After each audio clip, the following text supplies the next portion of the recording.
Ricky Carmichael is undeniably the greatest motocross racer of all time. He holds the record for most wins in AMA history. He was the first rider to ever go undefeated in a season, and then he did it twice. Ricky wasn't just fast, he was dominant. But more than that, he reshaped the way people approach the sport. He brought a new level of commitment to fitness, training, bike setup, and studying his competitors. He built the complete package, piece by piece, and in doing so, he paved the road toward his own greatness and set a new standard for everyone who followed. Beyond the trophies, Ricky is an incredibly kind human being, someone who truly loves the sport and continues to pour himself back into motocross as an analyst, an ambassador, a mentor, and a voice for the next generation.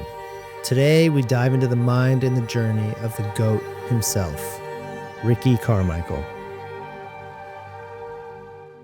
I want to take a moment to talk about my absolute favorite gear brand. I got my first set of Fox gear when I was learning to ride in 1998. Not just because it looked cool, but because it meant something to me. That Fox head was more than just a logo. It was an identity. All these years later, I'm still wearing Fox, and it still means just as much. For 50 years, Fox Racing has been chasing the edge, pushing the limits of what's possible with moto gear. From past legends to the next generation of riders, Fox has never stopped evolving. And through it all, the mission has always stayed the same: build the most advanced gear on the planet for those bold enough to push beyond the limit. I've been part of this journey since I was a kid, and I'm proud to still fly the Fox head. Go check out the latest gear at foxracing.com.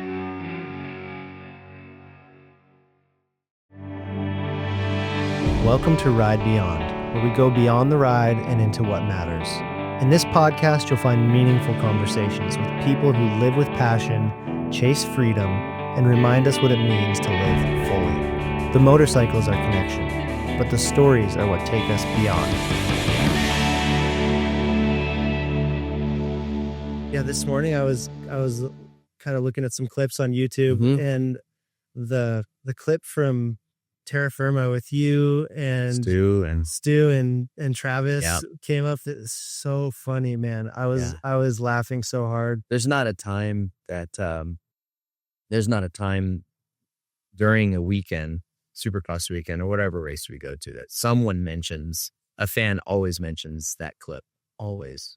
What an iconic moment. And like, you don't know it in the time. No. When you look back now at like all the time that's passed and like thinking back to that moment, sitting on this couch with these three future icons of the sport, what does that mean to you? Yeah, you said it perfectly, right? Like when you're in that moment, you're not thinking of anything. You're just thinking of, what's going to happen tomorrow. We're at mini Olympics and you're not focused long term. At least I wasn't at the time.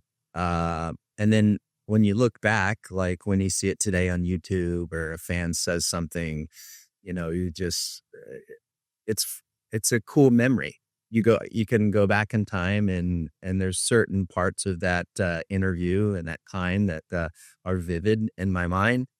But yeah, as far as I never would have thought it would become as iconic as it has been and still gets mentioned today. So funny. I think like over the years, my brother and I can't count the amount of times we've been on like a road trip and just quoting you about like, there's an ice cream place in my hometown. Oh yeah. It's like, hey, you been to Dairy Queen lately? It happens all the time. And yeah, it's like, it's crazy to think of like all the things that were said in that video. And it's always the Dairy Queen one, right? Like, hey, we got this place back home called the Dairy Queen. Yeah. And, I go back and I think how young I was back then. And, it shows you how innocent kids are. It's like, you live this life, this sheltered life of racing, and you think that there's nothing else in any other part of the country than is what is in your town. Yeah, And your it's world Dairy is Queen. so small. Yeah, the world's so small. It's like, man, you got this place there? It's because that's how it was for me. Yeah. It was all racing, and yeah, it was. And you don't realize how unique your life is Yeah. with like what you're doing with racing and Totally. growing up that way. Totally. That's where I'm stoked, like with my kids. I mean, obviously they love racing because I'm in it, and it's provided a great life for us and them as well. But I've been able to experience what normal kids get to experience growing up because of them. And it's refreshing, not to say that I had a bad growing up experience, but it was just, basically one world where there's so many things going on as a regular kid that I love. It's been a lot of fun. Yeah, I do think that like the motocross athlete who starts at a young age and just dedicates their life to that, you do miss out on a lot of the normal childhood Right. experience. Yeah. Yeah. You miss out on a lot, but I feel as though to become that caliber of rider and racer, you have to do that. You have to stay focused and keep the distractions away and just eat, sleep, and breathe it. Most people do. I feel like. I mean, you have the rare talents that maybe don't need that much dedication in my mind. But yeah, for me, that's what it took. All in, no distractions. When you do that, though, I do feel like maybe you get burnt out a little bit easier. But it's a double-edged sword. It really, really is. So it worked well for me. I don't know that I would recommend it to everyone because it's like the old saying, what works for me maybe doesn't work for others. But yeah, dude, it was all in, brother. There's a All in. lot. There's a lot of sacrifice to achieve greatness at something, let alone to become one of the greatest Yeah. of all time. I want to get into those sacrifices and Mhm. and the work that it takes in this interview. But I want to go back to that scene on the couch, and I was thinking about how long you've been working with Fox Yeah. because I was like, this is Terra Firma was made by Fox. You were wearing Yeah. Fox gear. You're one of the only people I know of that had the same apparel gear Yeah. sponsor through the entirety of your career. Yeah, except that remember the 2 years at Pro Circuit, I had to go AXO for a couple That's years, right. 97, 98. But other than that, yeah, I mean, basically since 1991, I've been a Fox athlete and now been an ambassador for the brand, and having the opportunity to do some like limited edition kits once in a while and special kits that meant a lot to me. It's cool, and especially a company to stick behind their athlete, and really, I think it's a two-way street, and I got to give a lot of credit to Pete Fox. As soon as I was retiring from racing, he said like, "Hey, let's keep your name strong. Let's keep your name, like a household name within the sport. We don't just want to see you fade away." He felt like that there were a lot of athletes, not just in moto, but in general, that once they quit competing, they just kind of went away. And, Fox had did such a great job of helping me, supporting me, and building this image and building a name outside of what I was building for myself in racing that, why just let it go away? And so they did, fun little projects, took me to certain events, whether it's sales meetings, etc.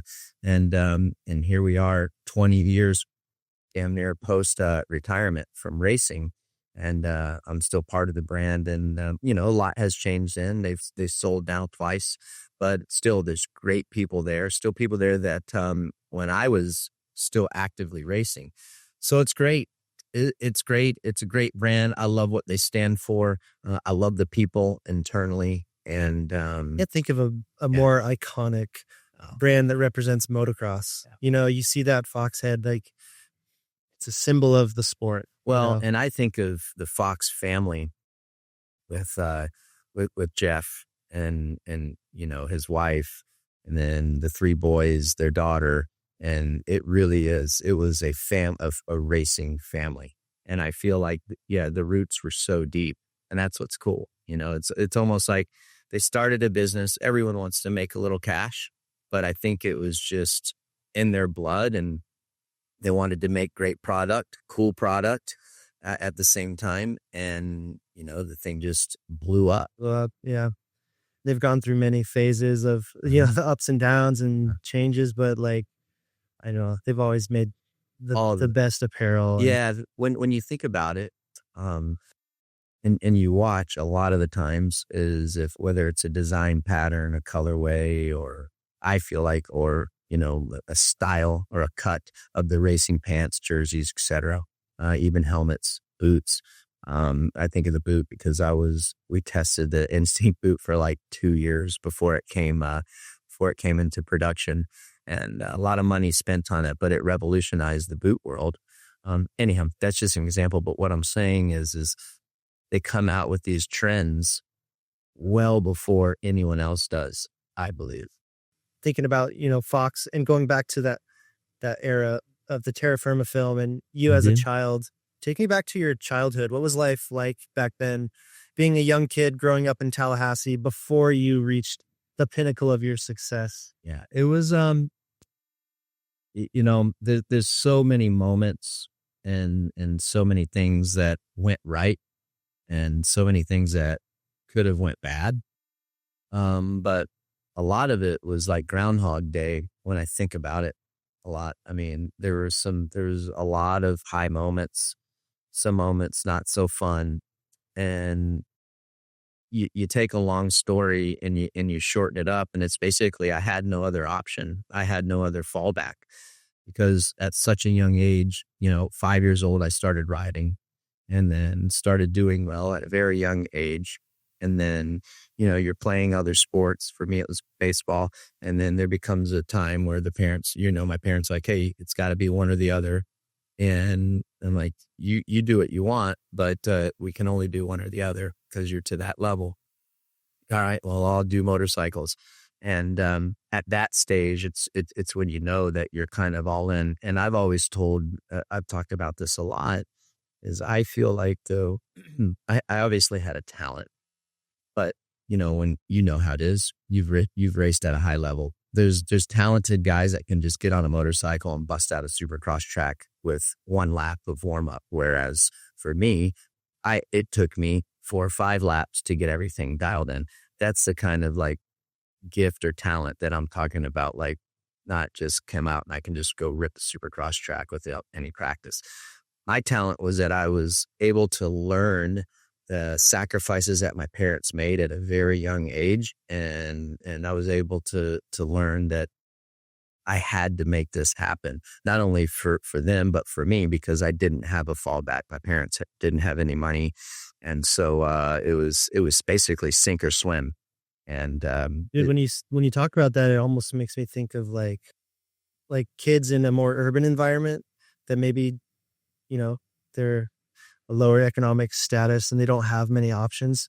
And those kids become like really great athletes, whether it's in like basketball or football, because they don't have a backup plan. And like, that's their way out to a better life, to like dedicate themselves to this craft, this sport. It's kind of a similar idea, but with you, it was moto. yeah, I You mean, maybe weren't in the inner city. You're more here in Tallahassee, yeah, but like not having a lot of resources, not really seeing a clear path for the future other than this one thing that you could make yeah, work and just going all in on that. yeah. I mean, listen, I mean, it wasn't like we were starving by any stretch, but my parents had a job and they had enough But just at to one get. point you were living in a trailer, Yeah, right? yeah, we were, but not all because we didn't have any money. It was just living circumstances. Like I grew up, or I was born and raised, kind of like in Central Florida on the East Coast, and then we moved up to Tallahassee in 1991 when I was 11 years old. So that's where we lived in our motorhome for 2 years, 2 or 3 years, and we obviously couldn't afford 2 homes.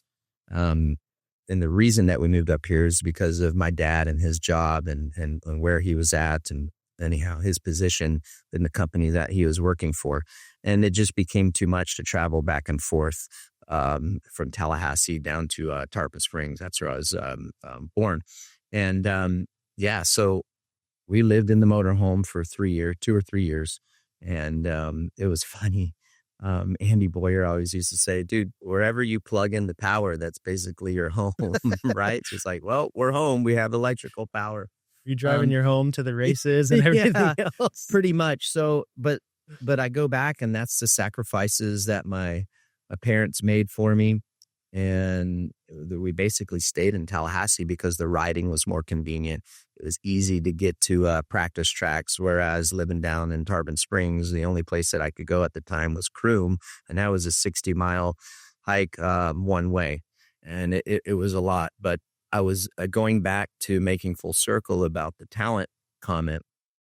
I was able at a young age to understand what was happening there, and you said, like, again, we had enough money to eat and to live, and just enough to kind of get me, a motorcycle or some hand-me-down gear, what have you. Like, my mom would work at the concession stand at Dade City Raceway, and then they'd waive my sign-up fees, or she would score, and then they'd waive up my sign-up fees. So it's little stuff like that, just finding ways to get the job done somehow, some way. Now, as far as like leverage, like when I hear stuff about amateur parents these days and leveraging houses and all that, I don't know that my parents ever did that.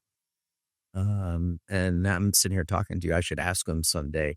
I don't know. I've never heard that they did, but that's, all I knew, and I mean this in the most respectful way, is I knew I wanted to be more than what they were, if that makes any sense. And you could see that they were doing their best. Yeah. But you maybe wanted more for your life when you became an right. adult. And yeah, I mean, I love my parents to death. They gave me every opportunity to get here, but I knew that I wanted more than what they had. and as a parent, you want your kid to do better than you. 100%. Just like same with you. You probably want your kids to do better than you did. 100%. I think about this a lot.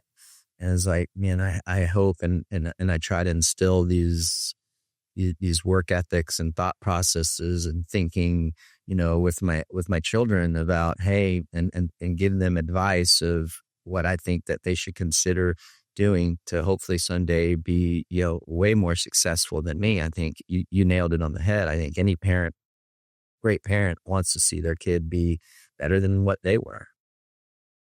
I mean, that's how it is for me. And a lot of people. I think it's cool too that you had the self-awareness as a young kid to see the sacrifices that your parents were making, because when you're young, I think it's easy to take that for granted. Yeah. And a lot of people who have achieved great things in the sport, I think, have that awareness because it's something that drives them. Like, I talked to Vicky Golden recently, and same thing, she saw her parents didn't have many resources, and they like sacrificed everything to give her the opportunity to race her dirt bike. And like, it gave her a purpose of like, I can't let them down. I need to like put everything I have so that what they're giving isn't for nothing, Yeah. I mean, and again, I've seen people at the time, and I'm just thinking right here as I'm talking to you, like there were times that kids that I was racing against were worse off than I was, and maybe didn't have the resources that I did. And, or maybe had even more resources and opportunities and just didn't make it happen. And some things I really believe it's so hard to explain and so hard to teach. I don't feel like when I look back on my career, like my parents did anything magical. I really, really, truly believe that. I just, like some things just, it's by happenstance. Right. And sometimes coming from less, like, gives you the grit. Oh, 100%. Think about like James, he didn't come from money. No. Like you guys came up, a lot of these kids at the amateur nationals have a lot of money. Yep. And sometimes like the kid who's shown up in the back of an old van, they've got that grit that carries them and takes them far, and the work ethic, because you have to earn it. It's not just handed to you. Yeah. Yeah. I believe that, wholeheartedly is that a kid that doesn't have a fallback plan and knows that their only way of making it is to going out and getting it done. I think that for sure. I mean, if you're putting odds on it, someone who is going to make it from pure grit, it's going to be the person that has nothing to fall back on. I I could be wrong. And there's been a lot of people, a lot of kids, or people in general that have had a lot growing up and were super successful. Absolutely. I mean, I would like to experience that. That would be a cool experience to, never have to worry, never have to have a fallback, and or you have a fallback. You have a fallback plan that you're not in a must situation as a very young kid. That'd be pretty cool to experience. But I I think think though, even in business, like if you don't have a fallback, you're going to put everything into it to make it work.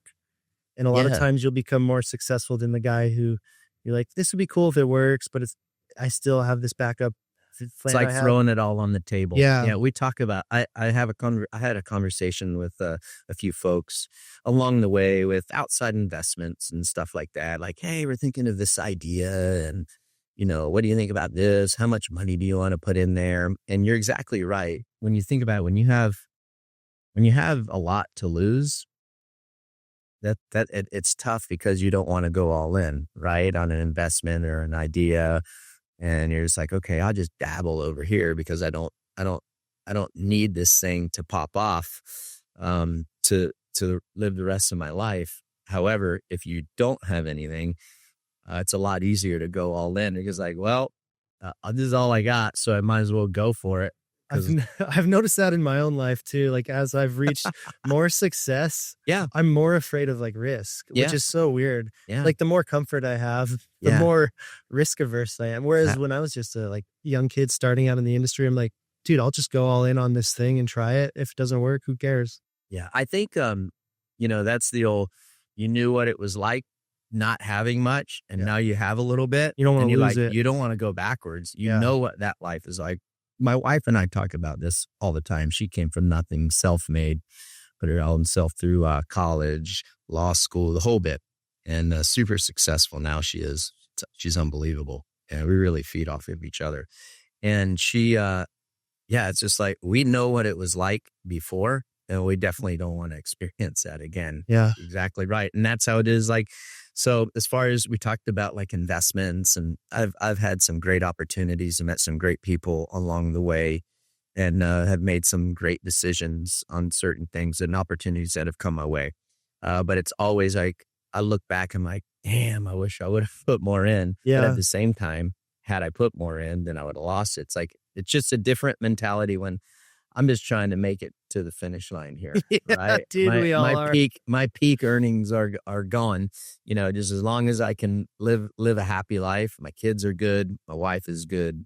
I'm good. It's just like You've done well, man. It's funny. I had the same conversation with Carrie Hart several Uh-huh. years ago. Oh yeah, We published a story in the magazine. Yeah. He's done so well. he and- has, dude. He's awesome. It's a fantastic person. Yeah, I'm gonna do an interview with him here soon. I can't wait. But one of the first things he told me in that article was like his biggest fear is like going broke. Yeah, I'm like, wait, yeah, yeah. that's crazy. Yeah, he is first and foremost. I will forever be indebted to him for giving me the opportunity to link up with him with RCH, and how gracious he was, and from a business standpoint and what our agreements were. That guy was awesome. Super motivated. But now listen, he's ballsier than I am when it comes to investments and putting in stuff. But what he's been able to create, the guy's a marketing genius. He does a great job. And he does it with true passion, especially like with his deal with Indian and his heart luck parts that he's got. I mean, that's true passion. And you know what? He's probably going to do really well. Again, I go back to, does he want to make some cheddar? Of course, but I don't think that was his main objective going into that. And I feel like anytime that, especially for him, that he would do something like that, he's probably going to do really well with it. Right. But man, that guy, yeah, I think the reason that we got along so well and it was a successful relationship is because we had the same mindset. We knew we didn't want to be poor and go back to the life that we had once lived. I really truly believe that. And yeah, we had a lot of the similarities in business and what that looked like. And I look up to him in a lot of ways, especially, what he's done with Hart and Huntington, his tattoo shops, and even just the soft goods and like what he was able to create. I mean, he's a household name. So it's pretty cool. Yeah, it's super cool. Yeah. And going back to the idea of work ethic, and I feel like I feel like you're the one who really brought that mentality to the sport to a new level, the idea of this work ethic. And one thing that also annoys me about that though is like people a lot of times say like, well, this is the guy with the natural talent and then Ricky's the guy with the work ethic. But you obviously had to have a lot of talent to like Yeah. Yeah. you're obviously good to it's just that work ethic is what brought you there. That's right. Um 100%. yeah. And likewise, like someone like James, he's very naturally talented, but he didn't get there without work ethic. Like, No, right.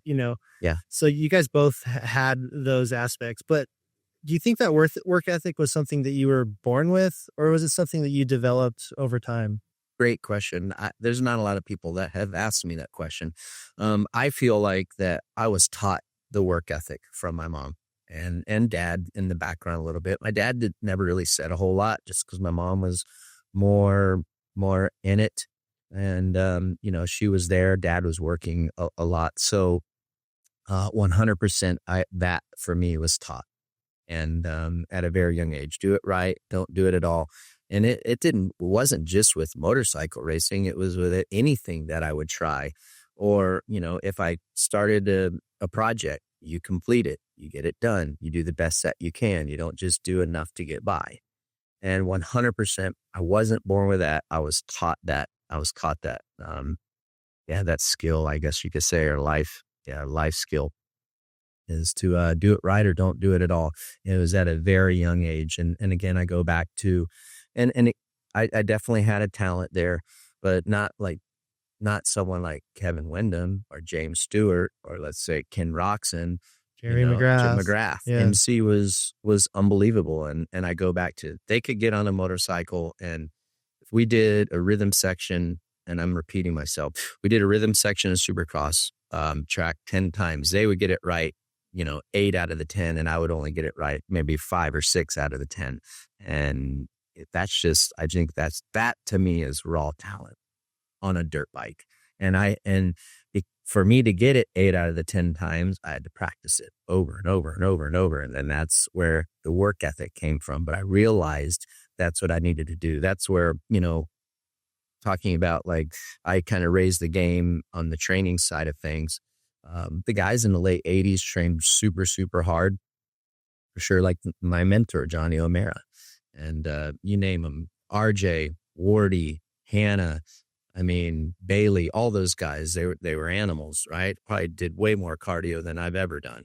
But for me to be able to get the best out of my ability, I had to overwork and over practice and spend way more time on the bike than probably is required from a lot of people. Like Jet Lawrence, for example, that guy doesn't need to be on the bike as much as I did. He's naturally, watch his bike skill, watch him on a bicycle. The guy is just super, super talented. So he doesn't require that kind of time on the motorcycle. And, but it wouldn't work for a lot of people, and I don't recommend it for a lot of people. It's just what I had to do to be the best version of me on the dirt bike. And then you talk about racing like with MC. The guy is the king of Supercross. I don't know that anyone's ever going to beat his records. Are there guys that have the tangibles to do it? 100%. I thought Stu was going to do it. Just being able to race with him and seeing how good he was on the bike. You've raced, you've been around great riders. You can see just little nuances that they do on the bike. You're like, damn, that's just, you can't teach that shit. And, things happen, things don't work out. And that's where it just, you never know. But going back to trying to beat the king of Supercross, how I approached it and how much I worked and what I had to do to get there. That was the avenue that needed to happen for me. Otherwise, I wasn't going to beat him. What was that period of life like for you? Because Jeremy was the face of the sport for the decade, for the 90s. Uh-huh. And you were the new kid coming up, dethroning the king. Yeah. And there was like this changing of the guard. And I don't think it was all positive for you. I think that probably came with a lot of like disliking of you taking down the hero. Yeah. What was that like for you? Well, as far as my journey goes, people loved me, and like 97, 98, even 99. When that was 99 and 99 sucked. That 99 and 2003 were probably the years of my professional racing career that I disliked the most. 99 was just tough. Didn't accomplish much in the premier class, got hurt at the second race at San Diego, and had to take some time off, and then came back and just was way ahead of my skis, right? So, but going back, 97, 98 were awesome. The fans, I could do no wrong. I could be the biggest, jerk off on the track, and I signed it. Like, I was like the fan favorite. I was autographs all the time, and really enjoying it. Young kid, not even knowing what the hell was going on really, other than racing, but it was fun. It was a killer experience. But then as soon as you go into that 2001, and I felt like the fan reception was great there because MC had been the guy forever. I mean, hell, he was my hero growing up. I looked up to guys like him. And finally, there was someone challenging him, and they're a little more interesting racing. Right. And everyone loved it. I think because I can't speak for all the fans, but I'm just guessing. It's like, oh, someone's finally challenging him. And throughout the years, like, I started learning at 97, 98, 99, 2000. I was at the regional supercross races, and then 99 at the premier level, and then 2000, obviously. So I would always see everyone would start off good throughout the season or the beginning of supercross. But then as the season started to wear down, we'd get a little bit deeper into the supercross season, like MC would just still be steady Eddie, and there weren't too many valleys. There was a lot of peaks and just steady. Yep. The ebb and flow is there. And he'd come out on top all the time. He just, he was just rock solid. Just not making mistakes. No, the peaks and valleys, he was able to control those. And, every part of his game was rock solid. Starts, consistency, speed, skill, mental game. I think the mental game is a lot of that as well. But it was incredible. So I just knew that I needed to be there at the end and really challenge him towards the end. And it ended up working out in 2001. But going back, like, people were loving it in 2001. And then even when I won the Supercross championship, I still feel people were stoked. I really do. I don't feel like, screw him. There's some good racing. You guys were battling to the finish line. Mm-hmm. I remember there's that photo, that iconic photo of like you and MC in the air. He's looking over at you and you're just like laid flat. The Fox ad. So sick. Yeah, the Fox ad. A crazy thing about that ad is that was on the parade lap after opening ceremonies. Oh, it was? Yeah, that was on the parade lap of opening ceremonies, and we would go and we ride the track side by side, get the fans all stoked. And it was at Anaheim, and I don't even know if it was Dirtworks at the time. It might have been. Anyhow, they had prepped the track, and the triple face had been watered, right? And I just went to go do a little whip, and I think he was going to do a knack also. And we were talking about this at Motocross of Nations, and I'm like, dude, I don't know if I've ever told you, but I was out of control in that picture. Like, when I went off the jump to whip it, I'm like, oh crap. I said, I'm about to lose it. And somehow I pulled it off. And I think the only reason was because I overjumped the triple. But a lot of people say that was a changing of the guard. I don't really believe that was like a move like that. Number one, because Jeremy was so mentally astute that something like that, he wasn't going to be like, oh, this guy's got me beat. I feel that the changing of the guard was a slow process. At least it was for me. I didn't even after I had won the race or won the championship in Dallas. I think we went to Salt Lake, and then we went to Vegas, and MC was riding really well there. I got caught up behind a lapper, and it kind of held me up. And then MC started catching me halfway through the race. And like, even towards that part, I had already won the Supercross championship. I never told anyone this. He's catching me, and I'm like, dude, I got to like pull away from this dude and just show him like, yeah, I won the Supercross championship. I'm the champ. I'm better than you. I didn't want to give him an edge, knowing that he caught me in the last part of the race, in the last race of the championship. You can't give him that confidence for the off season. Bingo. Yeah. Bingo. And that's what, dude, like, just to show you, like, I always went to the races thinking I was going to get beat. I raced scared. That was, I don't know, like, I had confidence. I knew that if I did everything the way that I should, I had a better chance of winning than most. But I never said, I'm going to go there and kick everyone's ass. Ever, ever, ever. I never race that way. Yeah. Ever. And I think that helped me. Now, other riders that I don't agree that would be the right mentality and the right thought process to go into. But for me, it worked. And so, yeah, as far as the fans, like, they love me then. And then as soon as I went to Honda, it's just like when the dynamic changed. I think it's as the dominance started setting in, because initially the king was there. He was the hero. You came in, made for this interesting racing, and it was fun.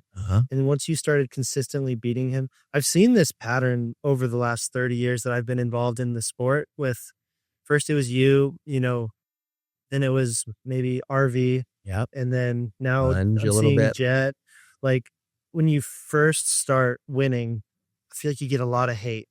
And then slowly over the years, you win people over and become like a hero. But like, the fans don't accept you at first. I feel like they get mad when someone new starts winning. It's weird. I mean, well, that was the crazy thing for me, is I was a young kid. Everybody loved me.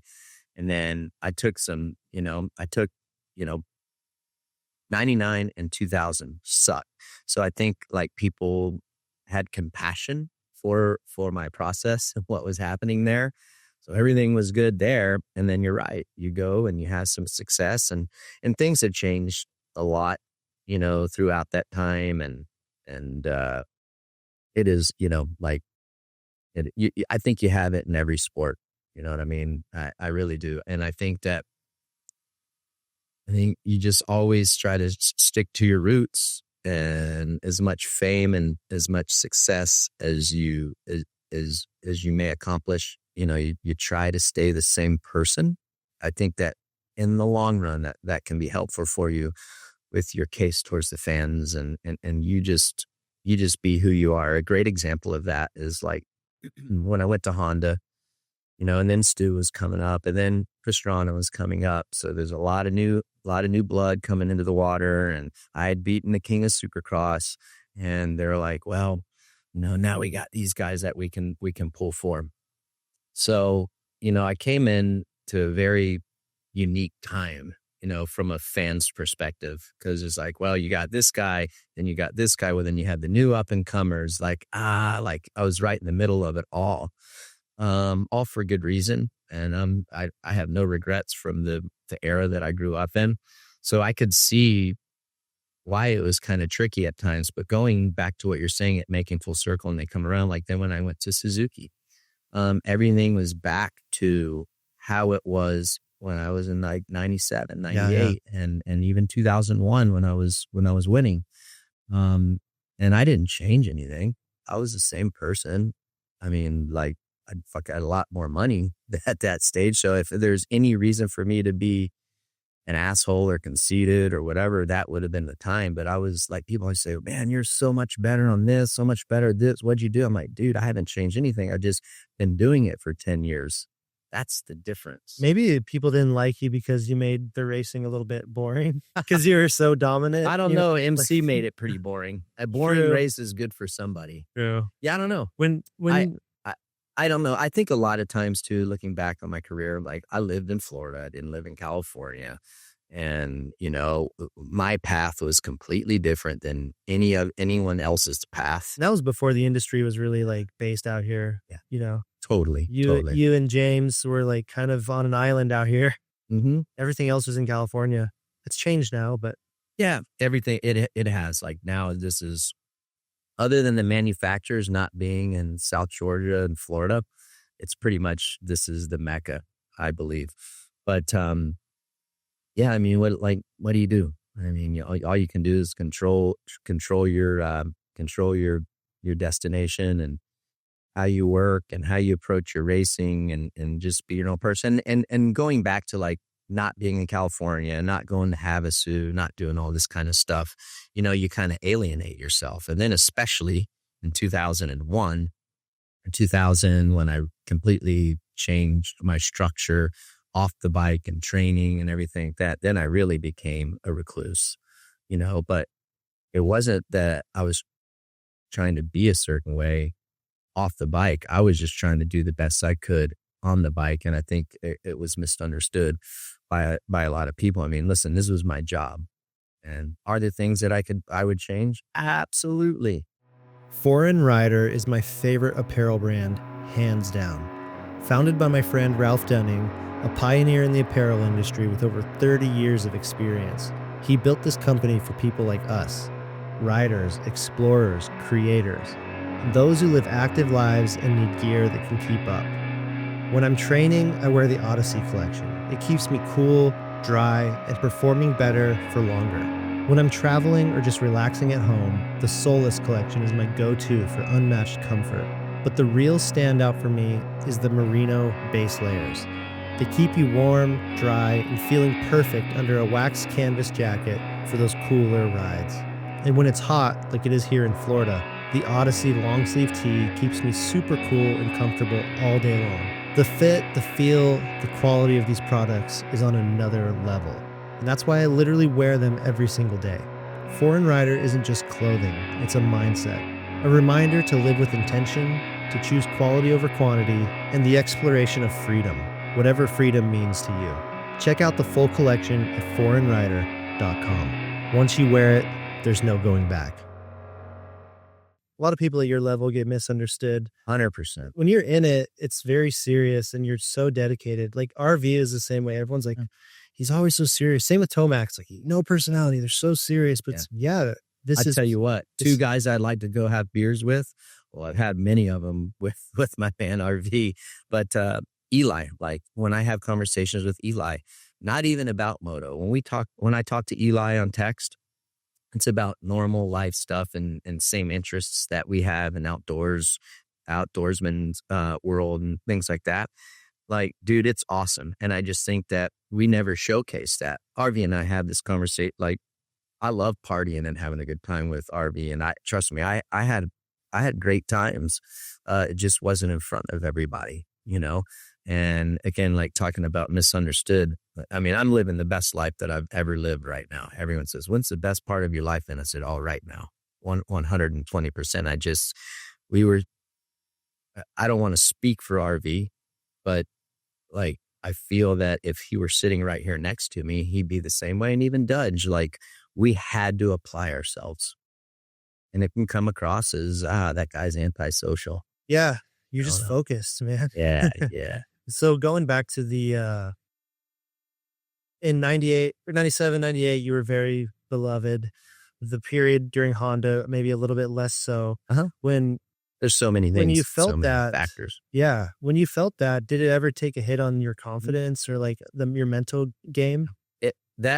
When I went to Honda, and I'll never forget one of my dear friends, even to this day, and someone that I have a lot of respect for, worked at Honda for a very, very long time.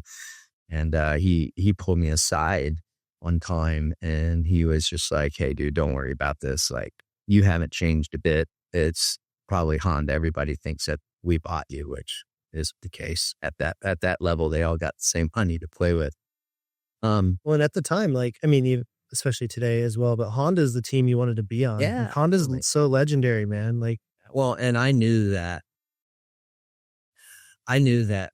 going from 2001 to 2002, I knew that I had a good idea that MC was going to be better than he was in 2002 than 2001. He was going to come in motivated. No dude had ever beat him in a championship except Emig. But I feel like, not to take anything away from Fro, love the guy. Everybody knows that. We got a great relationship, but the circumstances were different. Like MC was on a Suzuki, didn't start riding it until 2 weeks before the season. I think he had a couple issues throughout the season. You didn't like that bike? Yeah. It's just like there's some underlying excuses there, I guess. But I feel like in 2001, everything was pretty buttoned down for MC for the most part. I don't know. It's crazy. It's like, I don't know.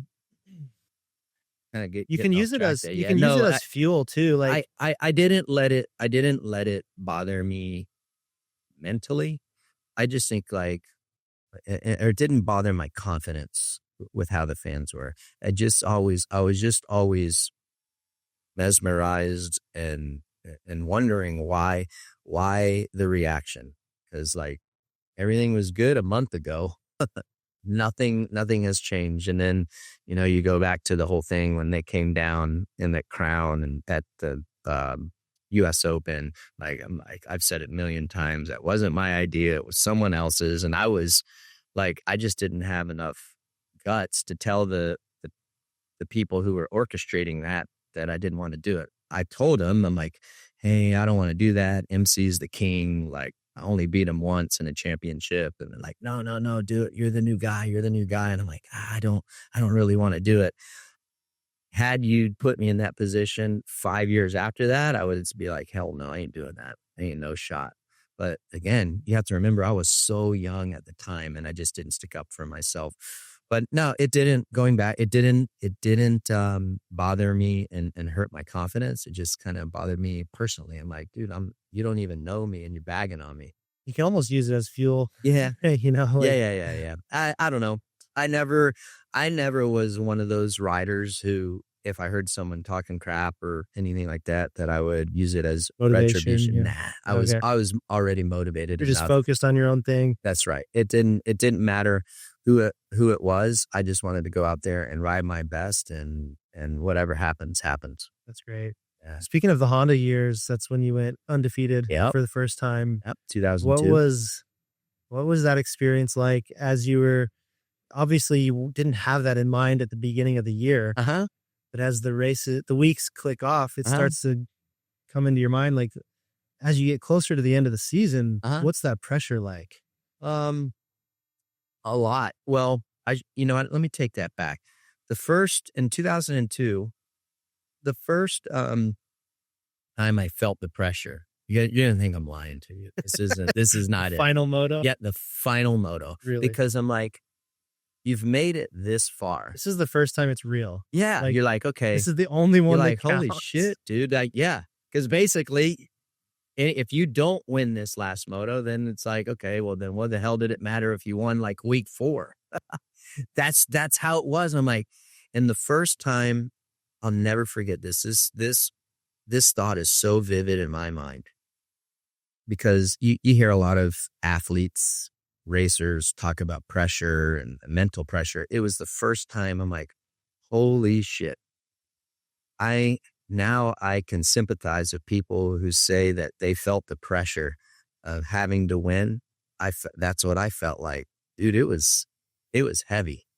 But the cliff note of the short version of 2002 is I wasn't like I was going out there and saying, I'm going to try to go 24-0. It just happened. I mean, you could talk to Fonseca. He was riding with me a lot during the summer, and every single weekend, going into the weekend, he's like, wow, how far are you going to win by this weekend? I'm like, I don't know, dude.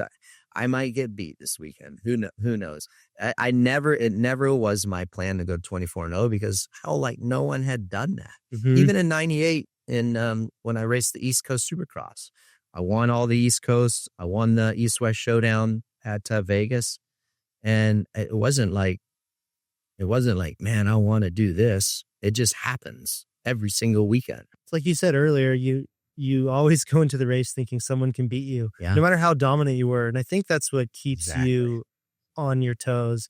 Like, you're not too comfortable. You're not complacent, overconfident. You're going into it with this mindset of, I've put in the work. I know I can do this, but I could get beat. So I'm not going to let my guard down, make a mistake. Like, your response right there is one of the best responses that I've ever heard from anyone. And I'm not saying that. And that approach is exactly the way that I approach my racing. 100%. And that's why, like, cause I'll tell this story. So many people have asked me, what was it like? I'm like, I'm telling you, I wasn't worried about going 24 and oh, that's bull crap. Yeah, you were. I'm like, dude, I'm like, no way, because every single weekend, and I told you at the beginning of this interview, I'm like, I raced scared and like, I never took anything for granted. I always knew that I had a great chance of winning because of the preparation that I did, but I would never take anyone for granted. I did one time, and it was the biggest, one of the biggest regrets that I have. And that was in 2003, underrating Chad Reed. I got caught I got caught right there, dude. I think a lot of people have underestimated Chad Reed. Yeah. I mean, Which is crazy. I got caught right there. He, came out of nowhere. And the thing was too, in the off season, my mechanic at the time had went to the two, World Supercross races. I think one was in Geneva, maybe. Anyhow, long story short, he had come back. Mike Gossler had come back and said, hey, you guys need to keep an eye on Chad Reed. He looked really, really good over there. And I'm like, I kind of brushed him off a little bit. And I'm like, all right. But I was more focused on Villman at the time. And yeah, he made my life miserable. And then from that point on, he became a household name, and it was awesome. I mean, but and I learned another lesson there, to never underrate anyone. Even though throughout the whole time of my racing career, up until then, I always showed up to the line thinking that so-and-so is going to beat me. Like, I wasn't thinking of Chad Reed at 2003. I was more focused on Villman not beating me, if that makes sense. And so at that stage, that was just, I learned like, okay, well, I got to worry about all these guys probably, taking me down, not just honing in on one person. Totally. I mean, you have this mindset of like, these guys can beat me. Mm-hmm. But I think to accomplish what you've accomplished, you do have a winner's mentality. Right. In your mind, what is a winner's mentality? What does that look like? Yeah, I think a winner's mentality, at the level that we were competing at, is knowing that you have an opportunity and just as good of a chance to win as anyone else out there, because you've put in the work. And in the mental game, knowing how strong you are mentally, and knowing your opponents, knowing where they exceed, knowing where they might struggle, and take advantage of that, and executing to your highest level. And sometimes that level is not going to be good enough to win. Sometimes it is. And you have to have some things go your way and work for you. And really, I mean, that racing got, from a standpoint of not worrying about getting beat, got easier later in my career, because I knew, and I just go back because these are the guys I battled the most. The last 3 years would be Stu, Chad. Like, I just knew where they were going to be. I knew what their qualities were, and I knew what I could do. And most importantly, I knew what I couldn't do.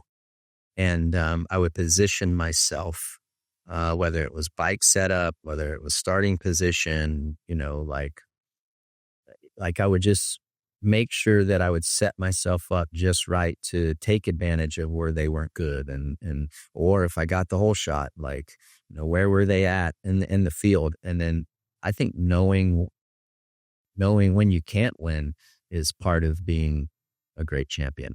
And just, having in mind that, like, you've always known that I might not be the most naturally gifted rider in this field. So I need to do all these other things, right, and be aware of all these other elements, yep, to make sure that I have the total package, yep. A great example of that is when Stu was behind me, okay, I knew that if I went faster, he's going to go faster.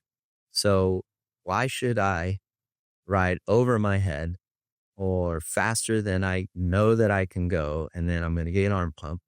And then I'm going to, instead of like turning 20 laps of 53-second laps, why should I go 52.5 and then only make it 16 laps because my arms are blowed up? So I knew, like, when he was behind me, I'm like, well, I'm just going to cruise here, because if I go faster, my arms are going to get tight, and then I'm really going to go backwards. I need to be strong for the end of the race, because most likely he's going to burn out. especially in the outdoors, not as much in supercross. And so that was kind of how I approached racing with James. Or if I was behind him, I never wanted to pass him because what would passing do? He's just going to follow my lines, make it, it's going to make my life more miserable. I'd rather be the guy. I always wanted to be the hunter. I didn't want to be the hunted.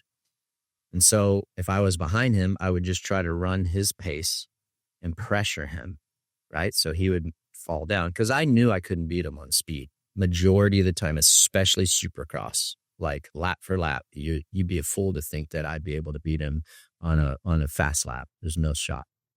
And so that was how I approached every single race. And that was my game plan. Pretty simple. And you just stick to it there, right? And then Chad, okay? Chad was a little bit different. Chad's scenario was actually, and this is why he was harder to beat. Because if Chad was behind me, I knew that like he was so good at picking stuff up, like mid-race and mid-adjustment. Like he could be having the worst day.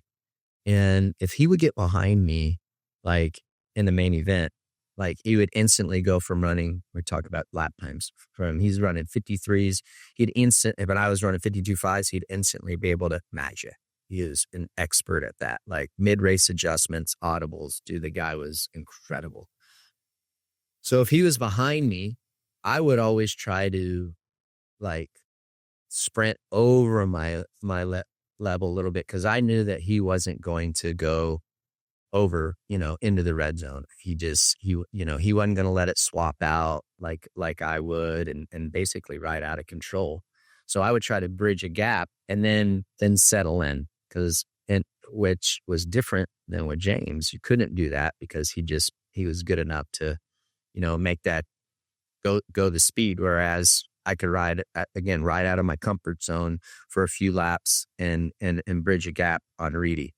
And as far as getting behind Chad, a little bit, I knew that Chad wasn't going to get tired as easy as James was. So it's just kind of like following him, and see what happened to maybe make a late race pass. Just don't give him the opportunity to learn from you until the very end. Exactly. Yeah. That was the biggest thing, is not letting that guy learn from you. Because if you did, it was game over. He was so good at that. And the thing about Chad that is very, very impressive is that he didn't do many things wrong. He was a great starter. He had great bike setup. He was very good at talking himself into being the guy, which is unbelievable. And then, yeah, like his speed was good. Like, but that mental capacity of like being down in the dumps and the day not going right, dude, he could reverse that and that guy would be there. Like, that's what I always said. You give that guy a crumb, he's going to take the whole loaf. And yeah, he didn't really do anything bad. And he was so consistent, very, very similar to McGrath. There were times when I'd like be in battles with Chad and it felt like I was just the modern day MC. Yeah.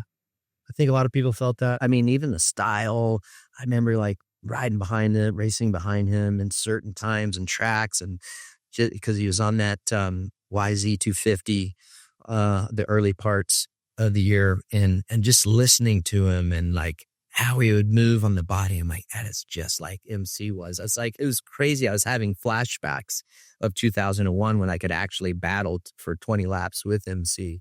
I'm like, dude, it's like taking you back to 2001. Yeah, it's like a clone. Yeah. It was unreal.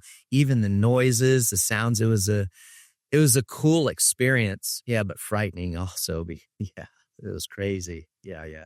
Because I feel like I had more of a speed advantage in 2001 on MC than I did on Chad. Oh, wow. Right. Like Chad was a little bit closer to my speed. But you look at it like, I mean, he was a couple years younger than me. And so, I mean, I will say like it was great. 2001 was awesome. But as gnarly as MC was, I mean, he was getting older, like, so I think that was, I don't know. I'd like to get your perspective. Do you think that was best version of MC? Like, when was the best version of MC? I Man, hope, selfishly, I hope I it think was, but I don't want to say, oh, I raced him when he was the best. Dude, he had some good years, and yeah, he was pretty, like, I mean, he was, I kind of got into the sport late 90s, so I wasn't like present for the Mhm. first part of his career, but I do know that like late 90s, early 2000s, he was such a legend. And like Yeah. I think I don't know. I think you came in at like a point where he was as good as he's ever been. well, I feel that where MC was in 2001, I uh, like, I don't like, I'm trying to be, I don't want to come across as disrespectful. I just think like he was, because maybe I'm thinking this way because I got to that level. Like in 2005, no, 2006, 2007, I wasn't going to get much faster, right? I was just winning on experience I and think both bike you and setup. MC kind of timed your exit really well. Like go out on top. Don't hold on too long to like let your legacy end on like a downward trend. You know what I mean? That's where I feel like, I guess that's the point I'm trying to make, is that MC was like, I don't know, and it'd be silly. I mean, dude, the guy had what, 72 Supercross wins, 7 Supercross championships, and you have me coming out here, full send, feet off the pegs, willing to do almost anything. I mean, listen, I was as out of control as I was at times. I was calculated at the same time. Sometimes it worked, sometimes it didn't, but most of the time it did. But I didn't want to take chances, but I knew I was willing to take more chances as him. And I just felt like where he was at in his career, it would be stupid for him to try to do some of the things that I was doing, like I saw Chad and James doing in 6 and 7. Like, I just knew, I'm like, you know what, dude, I'm not willing to take that risk, and I'm not going to be doing all these quads. I'm just not going to do it. What's impressive about you though throughout your entire career is that there's been many times where someone either could match your speed or they were faster, but you always found a way. Like I think particularly with James, Yeah. I would watch you guys battling and I'm like, Those are some good battles. oh dude, James got him. He looks faster. He's gonna get him. You came out on top, most of the time somehow. And it's really impressive. Like when you can clearly see who might have been the faster rider that day, but he wasn't the one winning. So like the fact that you just always found a way. Well, and that goes to like my race strategy and knowing my opponents. And you're asking like what makes a great champion?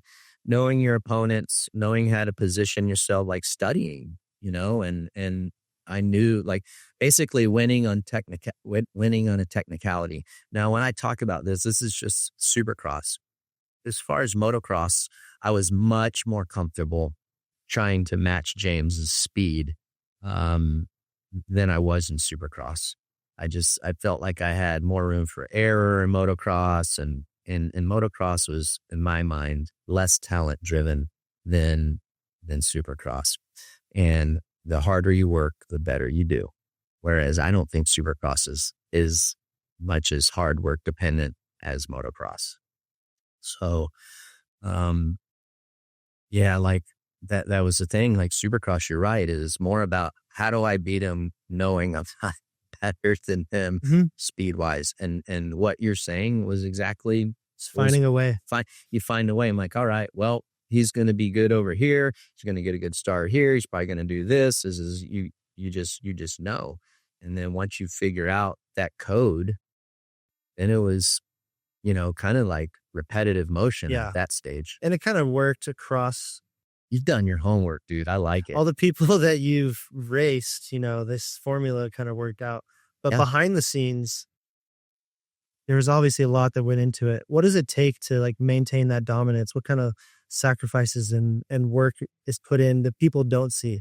Yeah. So, as far as the work stuff goes off of the bike, I spent year and a half. Like, I always rode a ton, did a ton of motos. Then I hired Eldon, and things changed a lot off the bike. Got my diet buttoned up, power to weight ratio, as far as my strength in the gym, and then my cardiovascular side of things definitely ramped up. Was much more organized. Again, it was like there's nothing magical. It was just everything was buttoned up and it was just tight.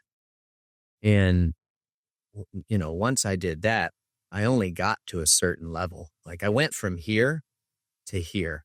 But then after I got here, then those next games were only like this, small games. So that's where I think the experience and like getting smarter, racing smarter, and like, hey, how does the bike need to be for this weekend? Because I knew my fitness level was great. There was nothing, as far as I needed to get better on that side of things. Always you can be better, but I was almost like plateaued. So the fitness gains that I was looking for were very, very minor. So it was more about like bike setup, how can I be more efficient on the bike and with my setup, and, how can I help get the bike work for me to kind of fill in the gaps, because I knew I could only go so fast. As far as getting better and faster on the motorcycle, one thing that I did learn, and Stu and I had this conversation, is going into 2007, when I knew that I was only racing part-time, I was able to alternate my training on the bike. And what I do, rather, instead of less 20, 25 lap supercross motos, I started doing like sprint laps, because I knew like that's where Stu was so good. And every time that I would try to do what he would do before 2007, my arms would get tight, and but I never wanted to waver from my championship training and like be there for 16, 17 rounds. So I started in the off season just doing like sprints and like zero warm up. Make sure the track is safe first and foremost. Are there any wet spots, what have you? And then I would just fire off. I do like 5 lappers, like five lappers, high intensity, no warm up. Get my body learning and how it can do things without like freaking out. And I talk about arm pump, right? So I started doing that, and over like the next month, and then I started doing like 8 lap sprints, and then with no warm up, and my arm just got better, and I was able to like come out firing rather than being a slow diesel like my whole career. In 2007, it was awesome. And Stu and I actually had this conversation. He's like, dude, what did you, this is him. He's like, what did you change for 2007? Because it's like, dude, you could just like, my whole thing to beat you in Supercross is if I knew if I could lay it down the first 10 laps, I had it, then I could just cruise. But like, it was harder. I'm like, You're like, I knew that too. yeah. I'm like, I changed my training because I knew that I wasn't, my on-bike training, because I knew I wasn't going for the championship. And I didn't want to sacrifice what had worked for me my whole career. That's why I never did what I did for 2007, but before 2007, because I didn't want to sacrifice what was working. He's like, dude, because like all of a sudden I couldn't do that anymore. I'm like, yeah, that's because I changed to try to do what you do, And he's like, I wondered what it was, but it was cool. And it was like for him to notice that, because like we never talked about it until like a year ago or something. But I'm like, yeah, man, that was a big change. And like, it was cool to see that he noticed that.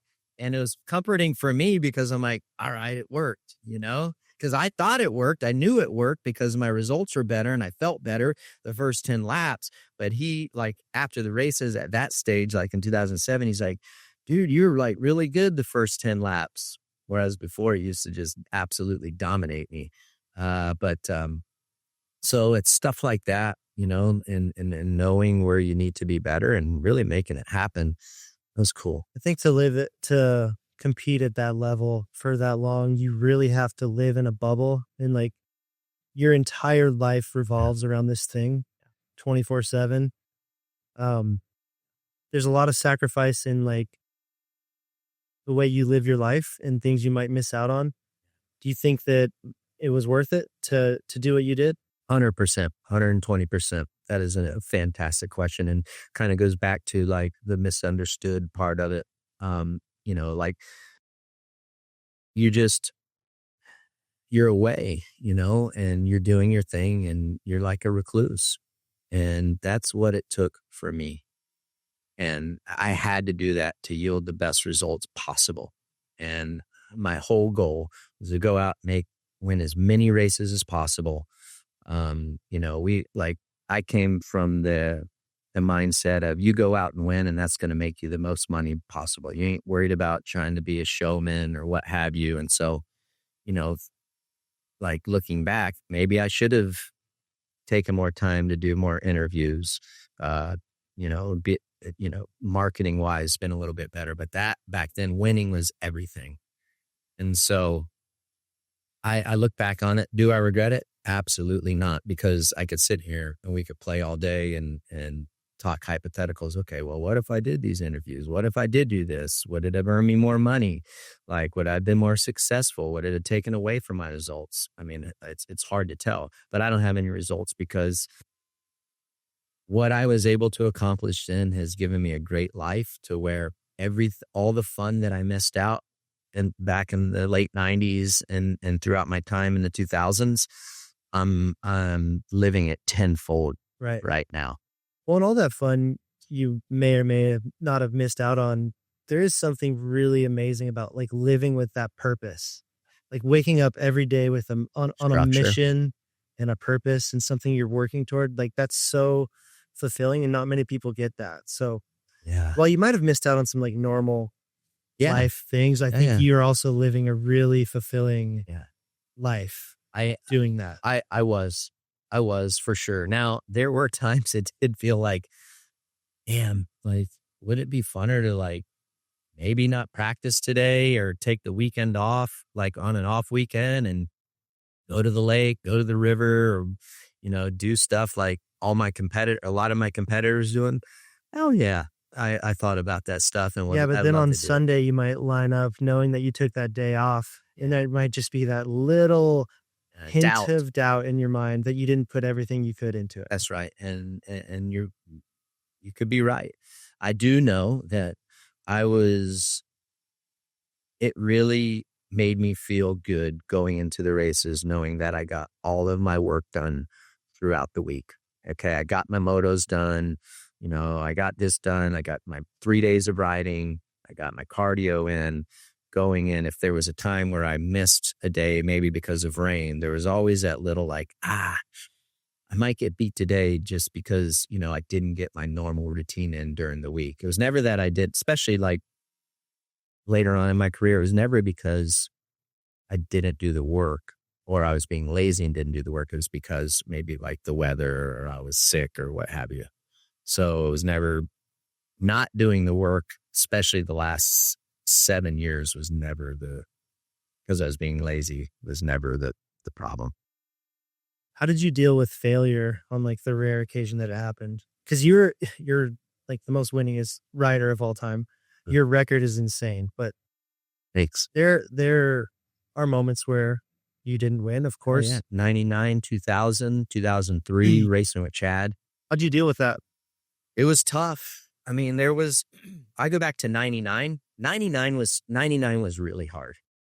And, cause there was just so much talk and hype about me coming in and contending with MC. And now I look back, I was just like, cause I lived it. It's like, oh, Stu's going to do this or Pastrana's going to do this. And I'm like, yeah, okay. Yeah, well, whatever. Like, let them get through their first couple of years of 125, 250. And then when they get here, let's just see how it goes, you know? And then now, like, MC was kind of standoffish with me in 99 but now I understand why, because he had to listen to this shit from, you know, half of 97, some of 98 and now I see why. Probably how Jeff feels with Hayden right now. Yeah. It's just like, okay, like there's so much buzz from everybody, you know, in the industry about what's going to happen and the fans and all that. It's like, if you're like a Jet, you're just like, yeah, okay. Like, I know he's going to be good, but bring it on. Like there's some growing pains sometimes. So, what were we talking about? How did you deal with failure? Okay. So how I dealt with failure is like, I go back to 99 and I was thinking of, like there were times like, dude, what am I doing? I can have I can be good during the week and then I suck on the weekends. And then I, for at one stage in 99, I thought like, dude, maybe I'm just a 125 guy, cause we had seen some people coming up in the generation before me that were super good on 125s and just never really reached their true potential in the 50 class. And I started thinking about that. It really was, and 2000 was going to be the telltale sign. And I stayed true to who I was and my values. And I think what saved me, honestly, Ben, is that of not basically throwing in the towel and being like, it is what it is I always won motocross. So I'm like, it gave me new hope. So 99 Supercross, when I sucked, I went out and I won the 125 outdoor championship. So I'm like, all right. And then going into 2000, dude, when I went into 2000, 250 Supercross, my only goal was to make every single race. That was it. Not take winning out of it, take getting the podium. If I was on the podium or I happened to win, dude, that was just icing on the cake. Because I'm like, okay, I have to make a goal that I know that I can achieve. Like, I just want to make every race, and ended up making every race, which is awesome. Like, I'm like, well, I bettered myself in 99. Now you think of that. You're coming off the 97, 98, and then winning the championship. All I want to do is make every race. That's crazy. I know. And I look back on that. So 2000 went awesome. I think I got fifth in the Supercross championship. I won Daytona, got a handful of podiums, which is really bitching. And I won this outdoor championship. But at that point, it was midway, actually probably a third of the way into the Supercross of 2000, Supercross championship of 2000. Started talking with Johnny about like, I was a little bit overweight, and I had definitely toned down my enthusiasm on the bike to make all the laps, make all the races. So I was getting that sorted out. I was like, okay, what do we need to do for 2001? Start grooming you to give you the best shot to be 250 Supercross champion. And where do we need to get? Why aren't you winning? And we just sat there and we broke it down. Like, we're like, Johnny would ask me, okay, he knew where I needed to be better, but he challenged me. He's like, where do you think you need to be better? And why can't you do this? I'm like, well, I can't do this because I'm getting tired. And I can't do this because I don't have the strength over here. And, oh, by the way, you need to be like 10, 15 pounds lighter also. Okay. Are you doing I was doing all the on-bike stuff properly. Like my regimen, my practice regimen was good. We had that dialed, always did. So like, all right.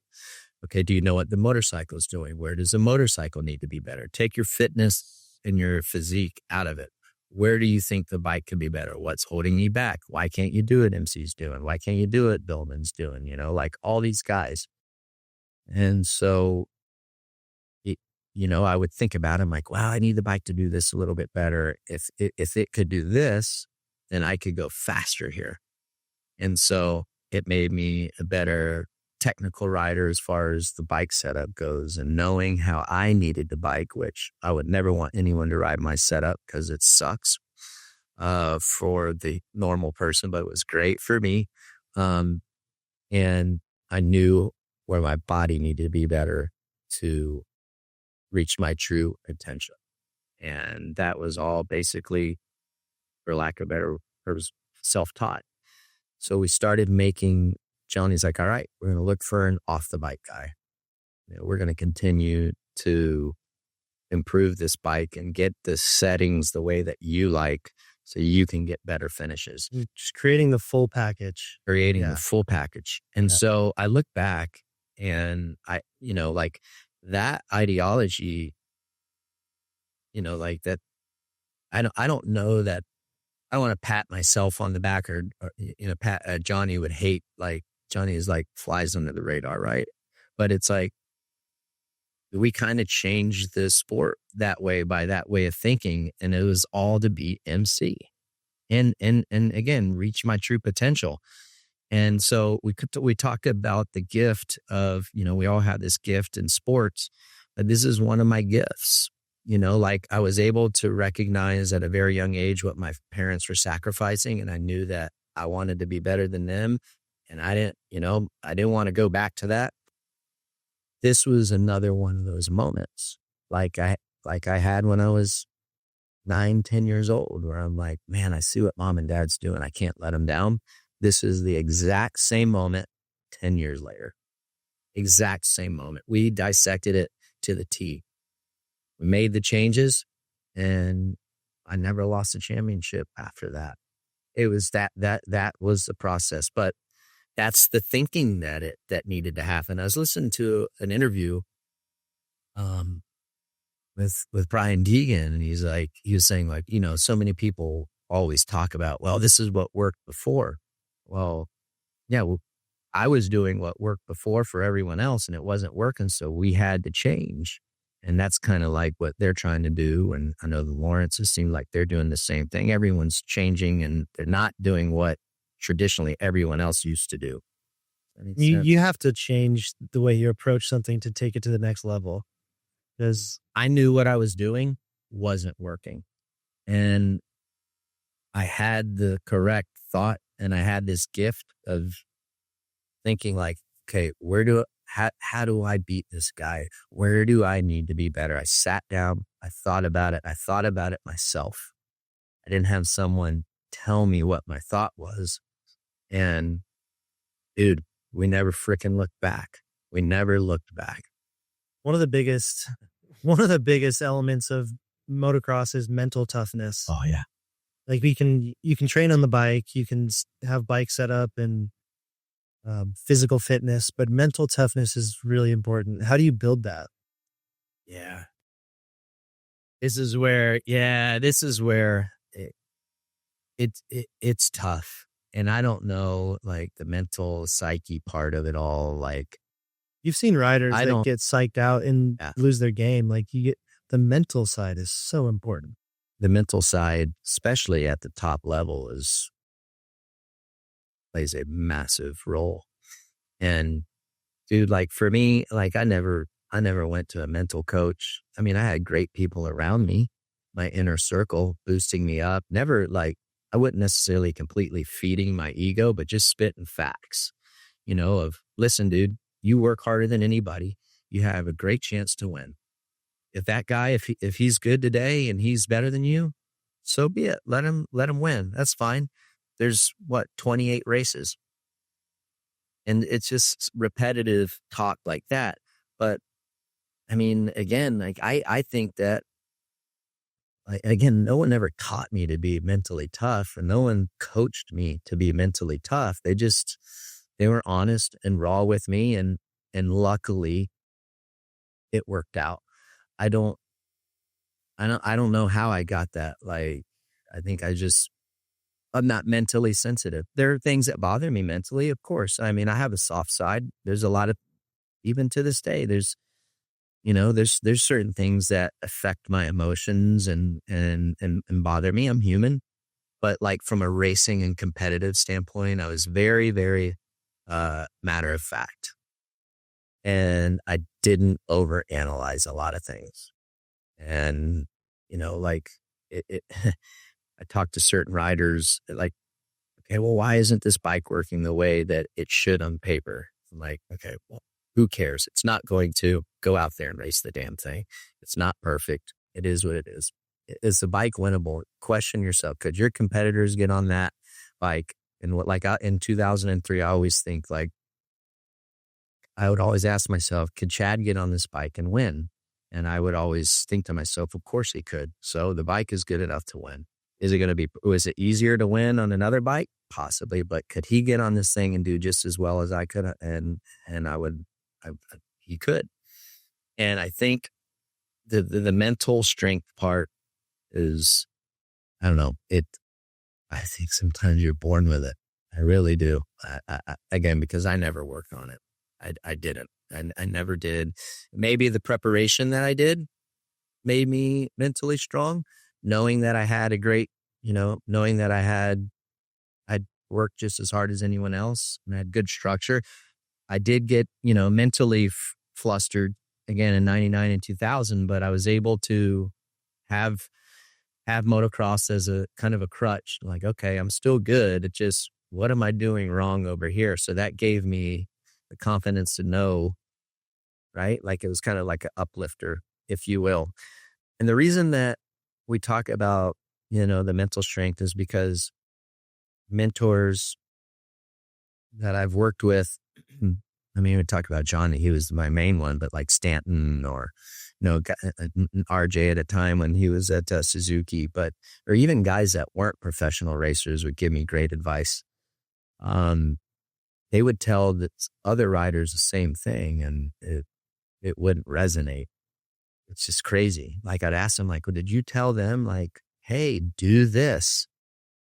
They're like, yeah, Ricky, I told him the same thing I used to tell you. And like, just personality differences. They didn't stick to the game plan. Yeah. I'm like, damn, dude, really? He's like, yeah, I told him the same. Like, you sure? Like you didn't like right before the race, you briefed him on like, hey, if you're in this situation, do this. If you're in this situation, do this.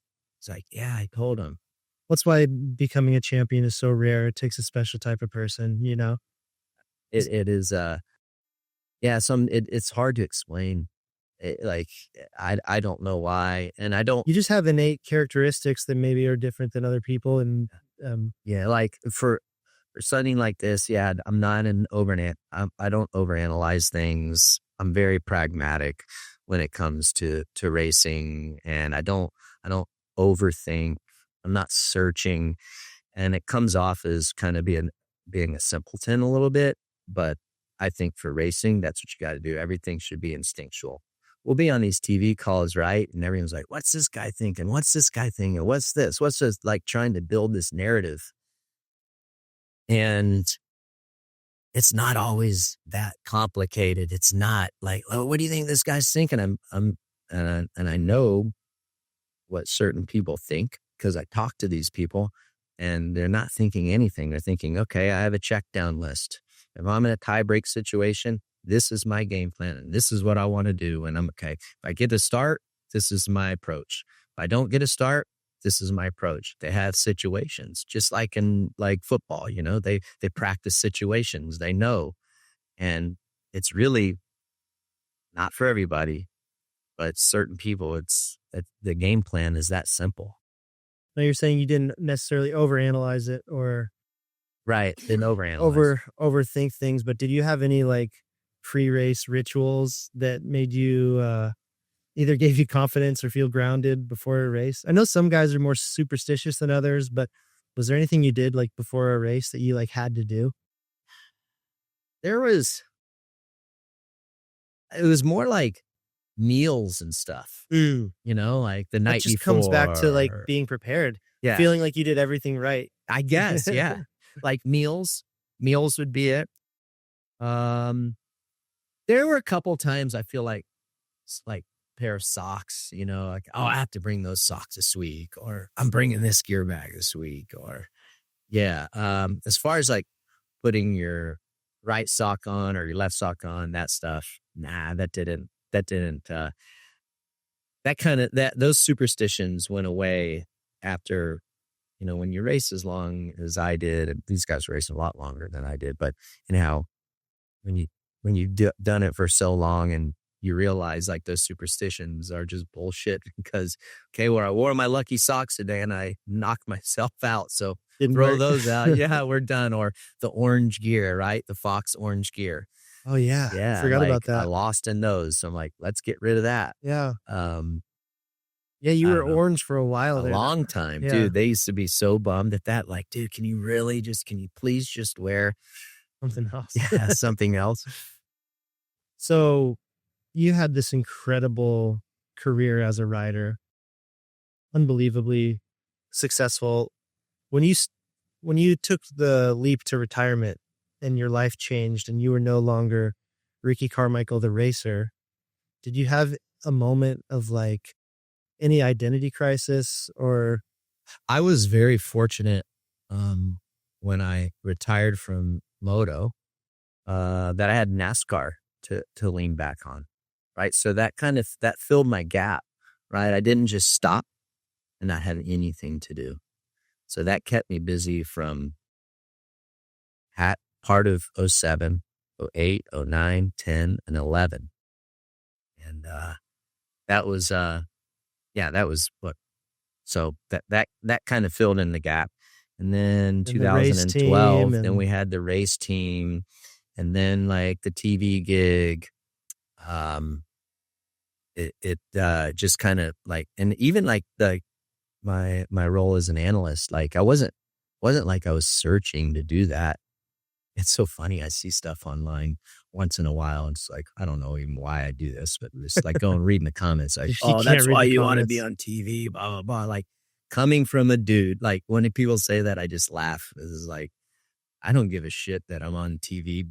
I'm not doing that just to be on You've been TV. on I just TV your like, whole hey, do you life. want to do this? I'm like, sure, no problem. Yeah. I've been on TV for a long time, and I was anti that in my career. And I haven't changed there. Like I do my podcast with RV because it's fun. I do these things because it's fun and I can. I don't do it like, remember my whole career I was away from all of that stuff. So it's it's funny when I see that stuff. It's like, oh my gosh. So yeah, I've always had these projects and to keep me mentally going and my mind on something. And so I don't, again, and living on the East Coast, if I wasn't to do anything ever again, I'm having so much fun and I have a lot of things to keep myself occupied, whether it's playing golf, working out, out being an outdoorsman, fishing, hunting, all that stuff. I love doing that.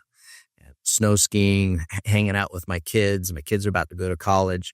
I think I'd be just fine getting away from all the noise. You still work out a lot and train All the and stay time, yeah, fit. yeah, all the time, and it's great because now, I was super hands-on, even to this day I am, with my kids, and, Teaching them the value of yeah, like, it's a struggle, there's a lot of distractions these days, for kids, but luckily, knock on wood, my kids have, turned out fantastic, considering what, all the distractions that there are, even if it was my job, our life in general, being divorced and, basically having two sets of parents, they've done well.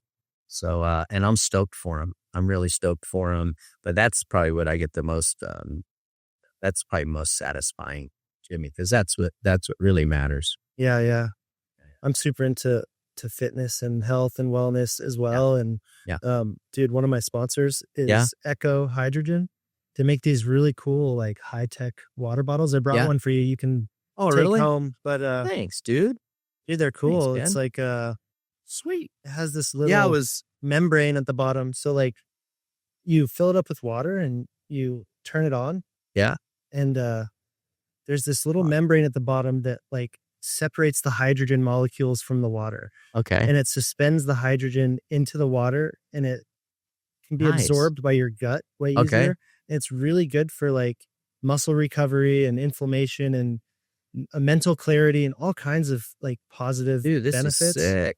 So try it out. I mean, Thank you. it's good. It's Echo. if you like having like a health routine, it's I it's do. a kind of a cool tool, man. This is awesome. You talk about recovery. So Mhm. one thing that I've learned, like I'll be 46 in 2 weeks. I would say within the last, I don't know, 9 to 12 months, my recovery is definitely taking a little bit longer than I would love to. So I'm always looking for, Try new things. yeah, absolutely. Thank you. Yeah. I love It's like it's a pretty sick look too. yeah, I it's like cool. it. My buddy, he Thank you. actually used to work at Fox. He was a creative director there for a while, but he's Okay. the creative director there now. So he like Nice. totally rebranded this thing, helped design this beautiful new bottle, and Cool.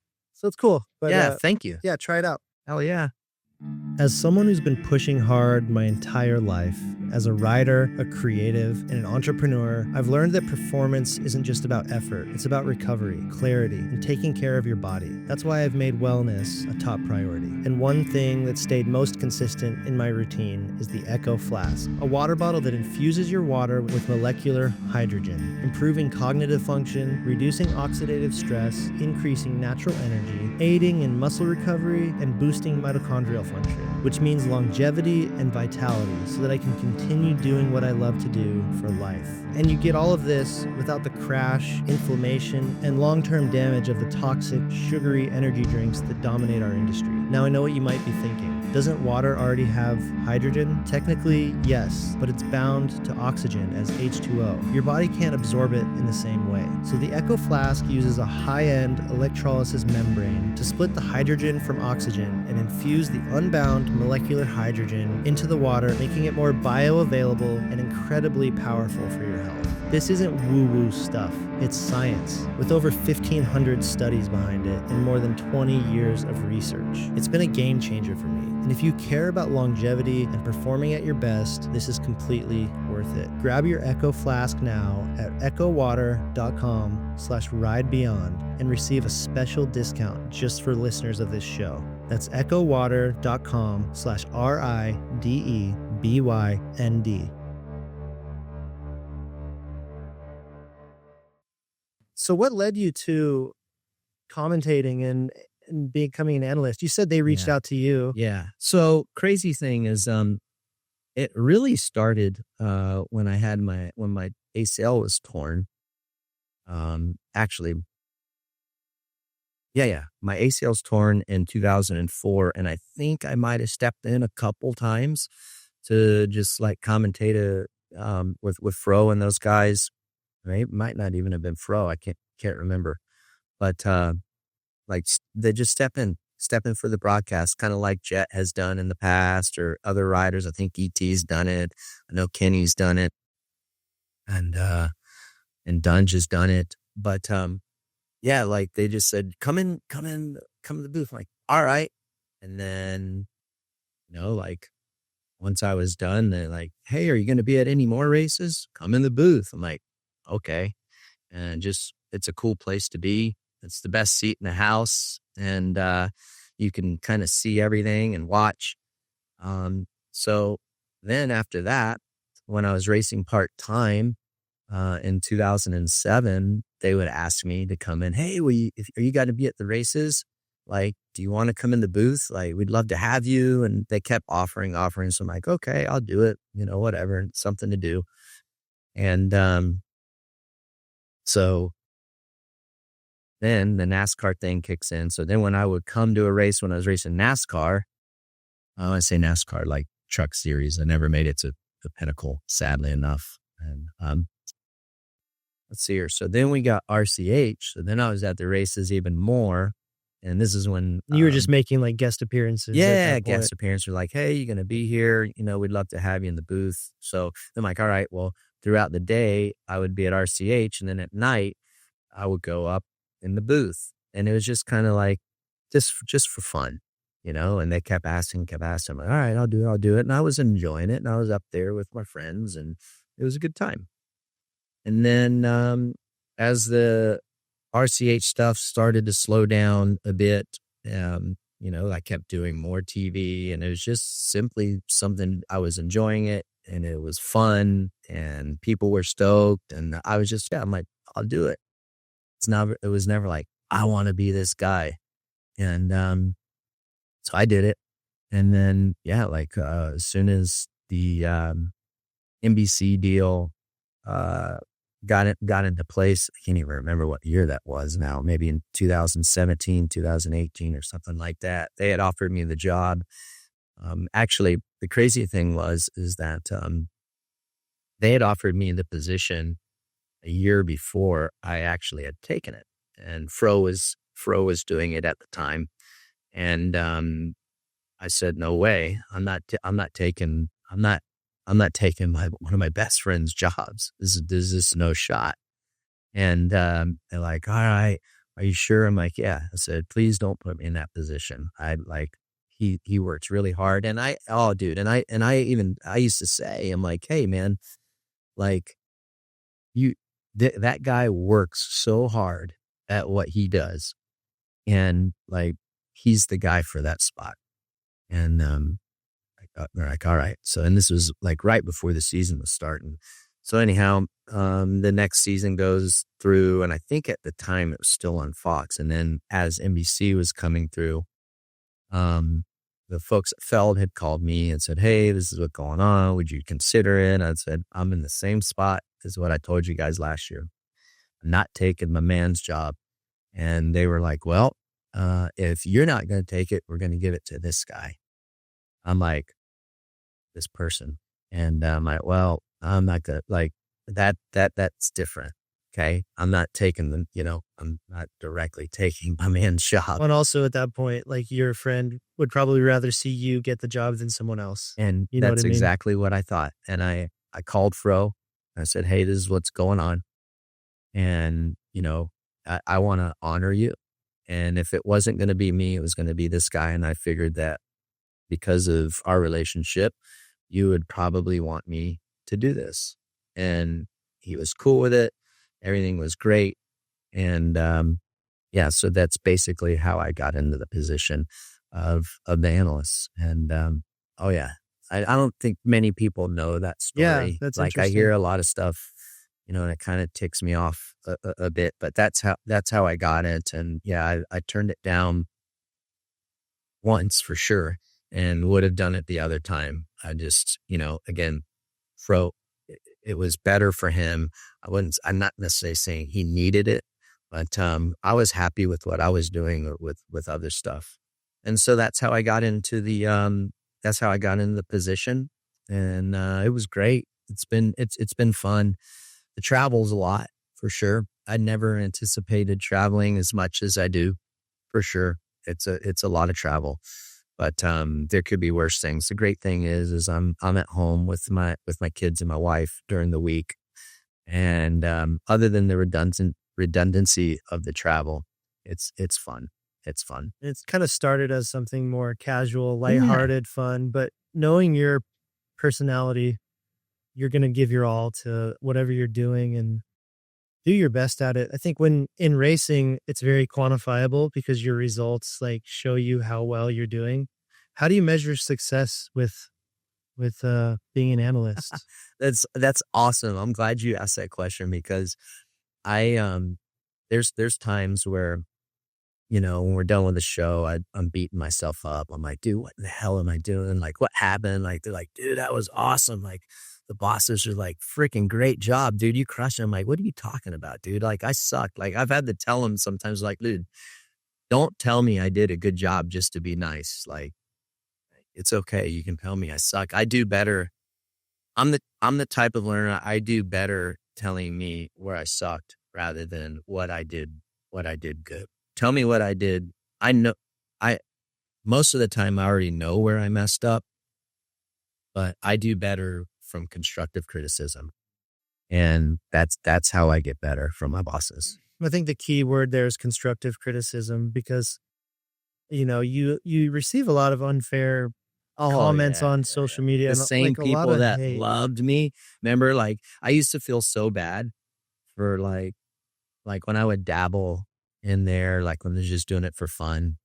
And I would feel bad for Fro, because they were like, dude, you got to get in there, RC. You got to get in there.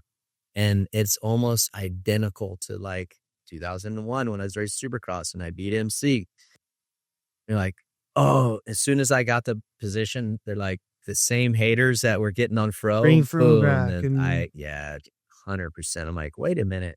You guys are saying this. It is what it is. So many terrible comments. And how do you deal with that? Oh, well, first and foremost, I know who I am as a person, and sometimes my sarcasm or me playing with people, my sense of humor. Like, here's the thing a lot of people don't know about me.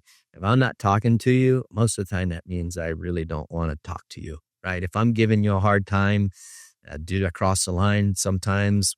Possibly my friends give me just as much shit as I do. It's called being human. Yeah, right. We have a good time.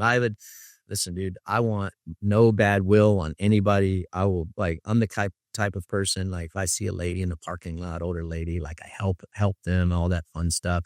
So I think sometimes like my sarcasm and just having fun is, can be taken the wrong way. And part of that is because not a lot of people know me outside of where they see me.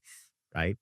I think a lot of that hate too just comes with the territory. Yeah. Well, what's happening is that's the world we live in with social media, right? Everybody has a voice. Mhm. And when you're a high profile person that gets a lot of attention, like the sad part about it is social media, I would say 70% out of it is negative. It really sucks.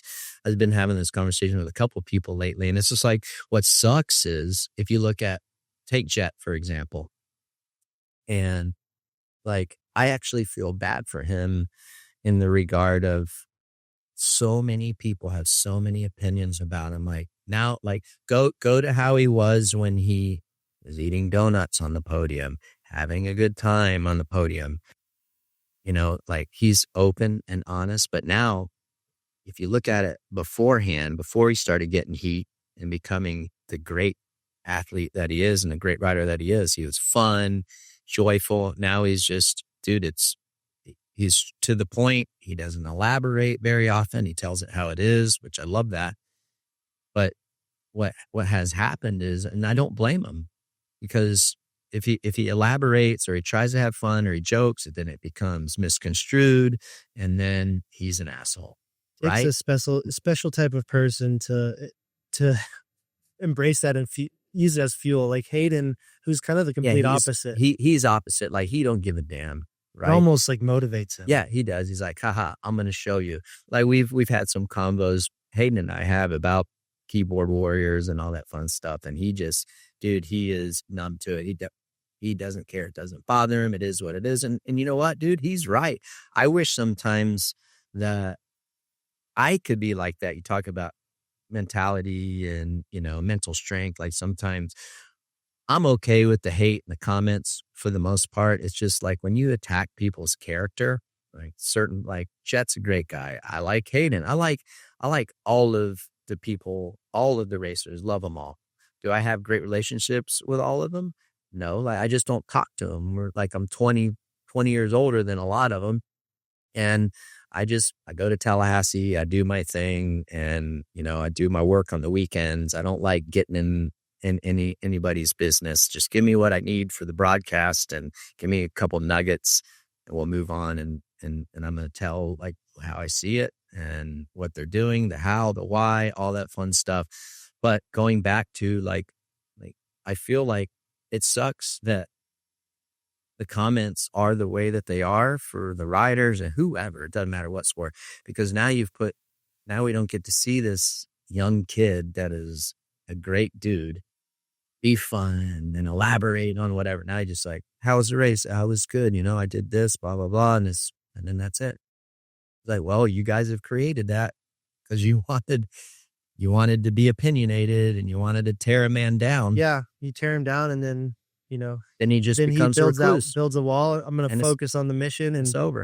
I'm not going to should reveal myself to you guys. Yep. It's really, you can kind of see it on the podium stuff. And then yeah, I mean, a great example, like because of Johnny O, I can text Jet and I can text Hunter and, I mean, we're not best friends, but I have a relationship with him. But now it's even gotten to the point, even though I know I could get information from him, I don't even want to bug him anymore because he's scoring almost. Yeah. It sucks, dude. Yeah, it does It's suck. not just him, it's a lot of people. Yeah. Right. In a lot of sports. So you get to a stage where you're just like, I'm just not going to talk. Yeah. You withdraw a little bit. Sad. Yeah. Yeah. They build walls, like you said. Yeah. I as long as, it's not like, listen, it sounds like we're like being like, this is like coming across negative or something. But yeah, we got a ton of support. I am very, very fortunate. A lot of people, all of us are very, very fortunate.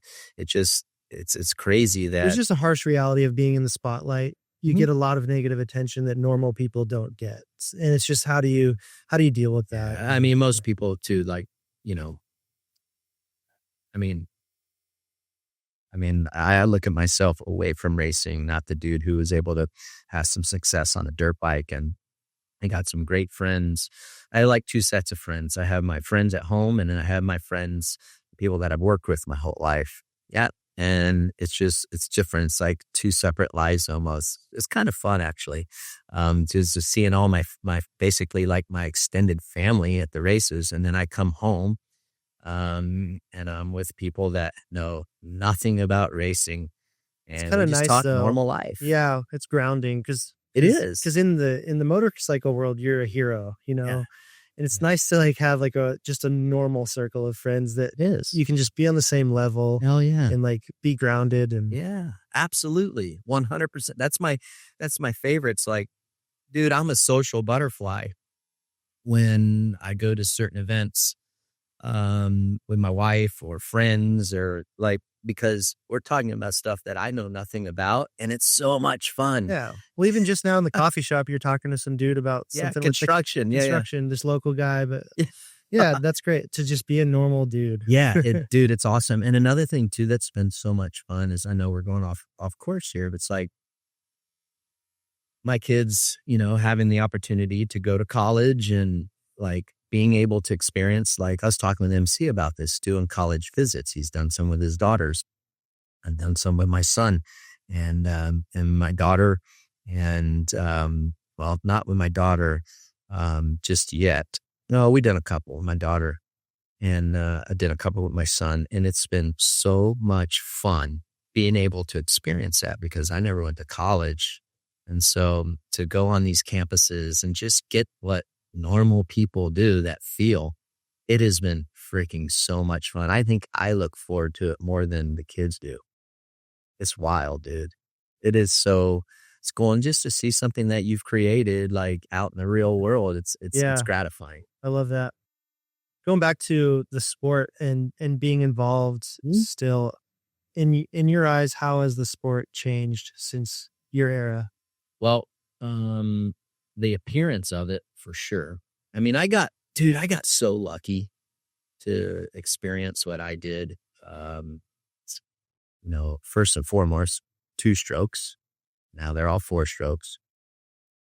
Fuel injection, where it was carbureted when I raced, steel chassis, and aluminum chassis. And I just, the progression of motorcycles in general, me being able to grow up through that and learn what works, what doesn't work, that was cool, man. That was a cool experience. And I can look back at it now and kind of pay it forward on projects that I'm working with, like Triumph. So now outside of the motorcycles, I mean, think of like the media. I mean, the first couple of years when I was racing, dude, you didn't know anything until you got the cycle news like a week later, right? And it's like to be on the cover of cycle news was awesome. So little victories. And then what ESPN was 2-week delay. Think of that. And then just the appearance of the racetracks. Like you go back and like talk about watching old video and you go back on YouTube and you look and it's like, it's kind of embarrassing. There are times when I'll go back to like 97, 98, and hell, even until we got on 4 strokes with all that torque and power. Um, it felt like we were going so fast. And then I watch it on video now. It's like, dude, we were just crawling. I'm like, that's embarrassing.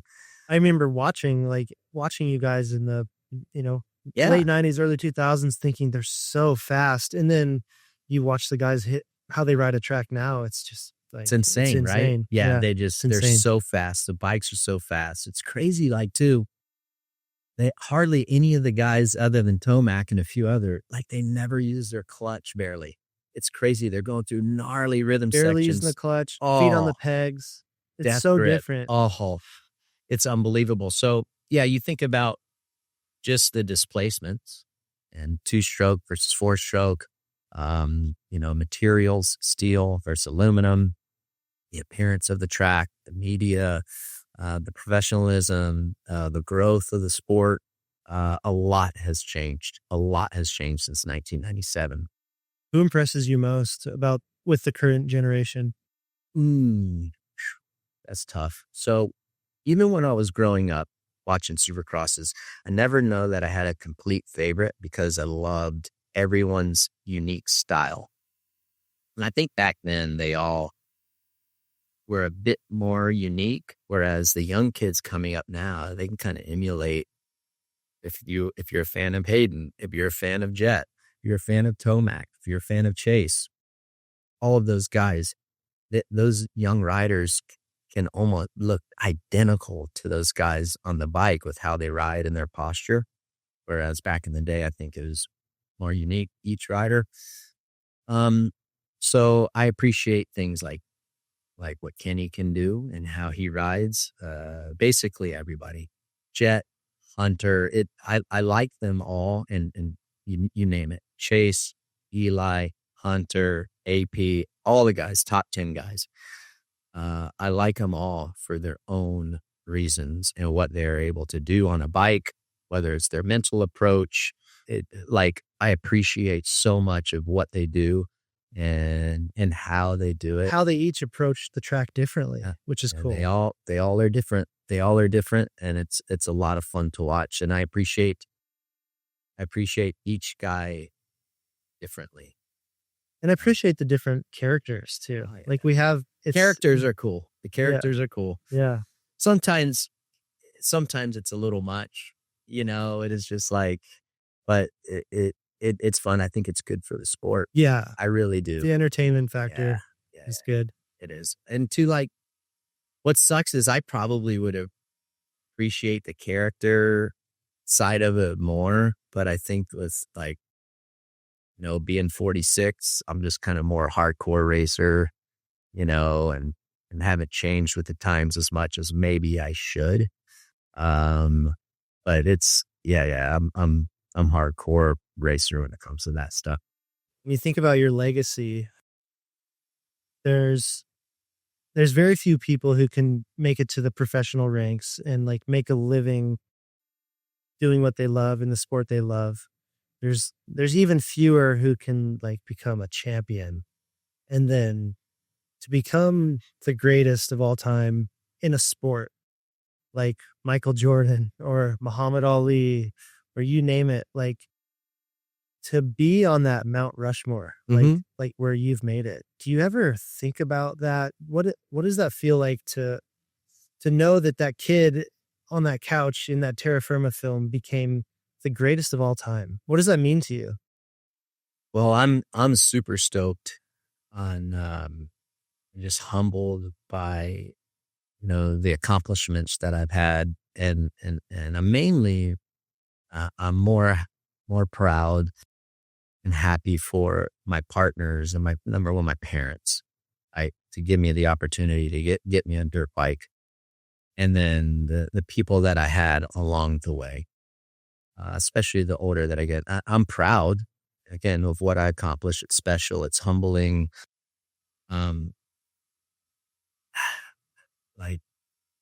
I'm so appreciative of the people that helped me achieve what I was able to do. And I'm really am more proud for them than I am myself.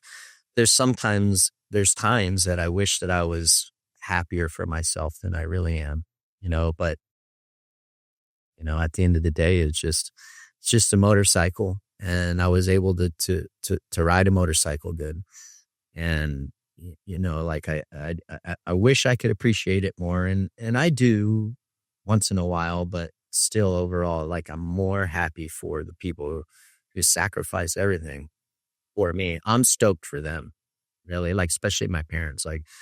I just felt like I needed to win for my parents, because other than my safety and going out and doing the hard work and all that stuff,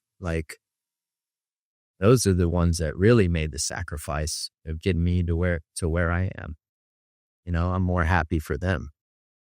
Yeah. Maybe that's been the key to your success, is just staying focused on the mission and the present moment, not taking too much time to look in the past, or, that's what kept you motivated throughout your career. And now you're focused on this new chapter. You haven't taken the time to really just resonate in all that you've done. You're focused on the mission. Right.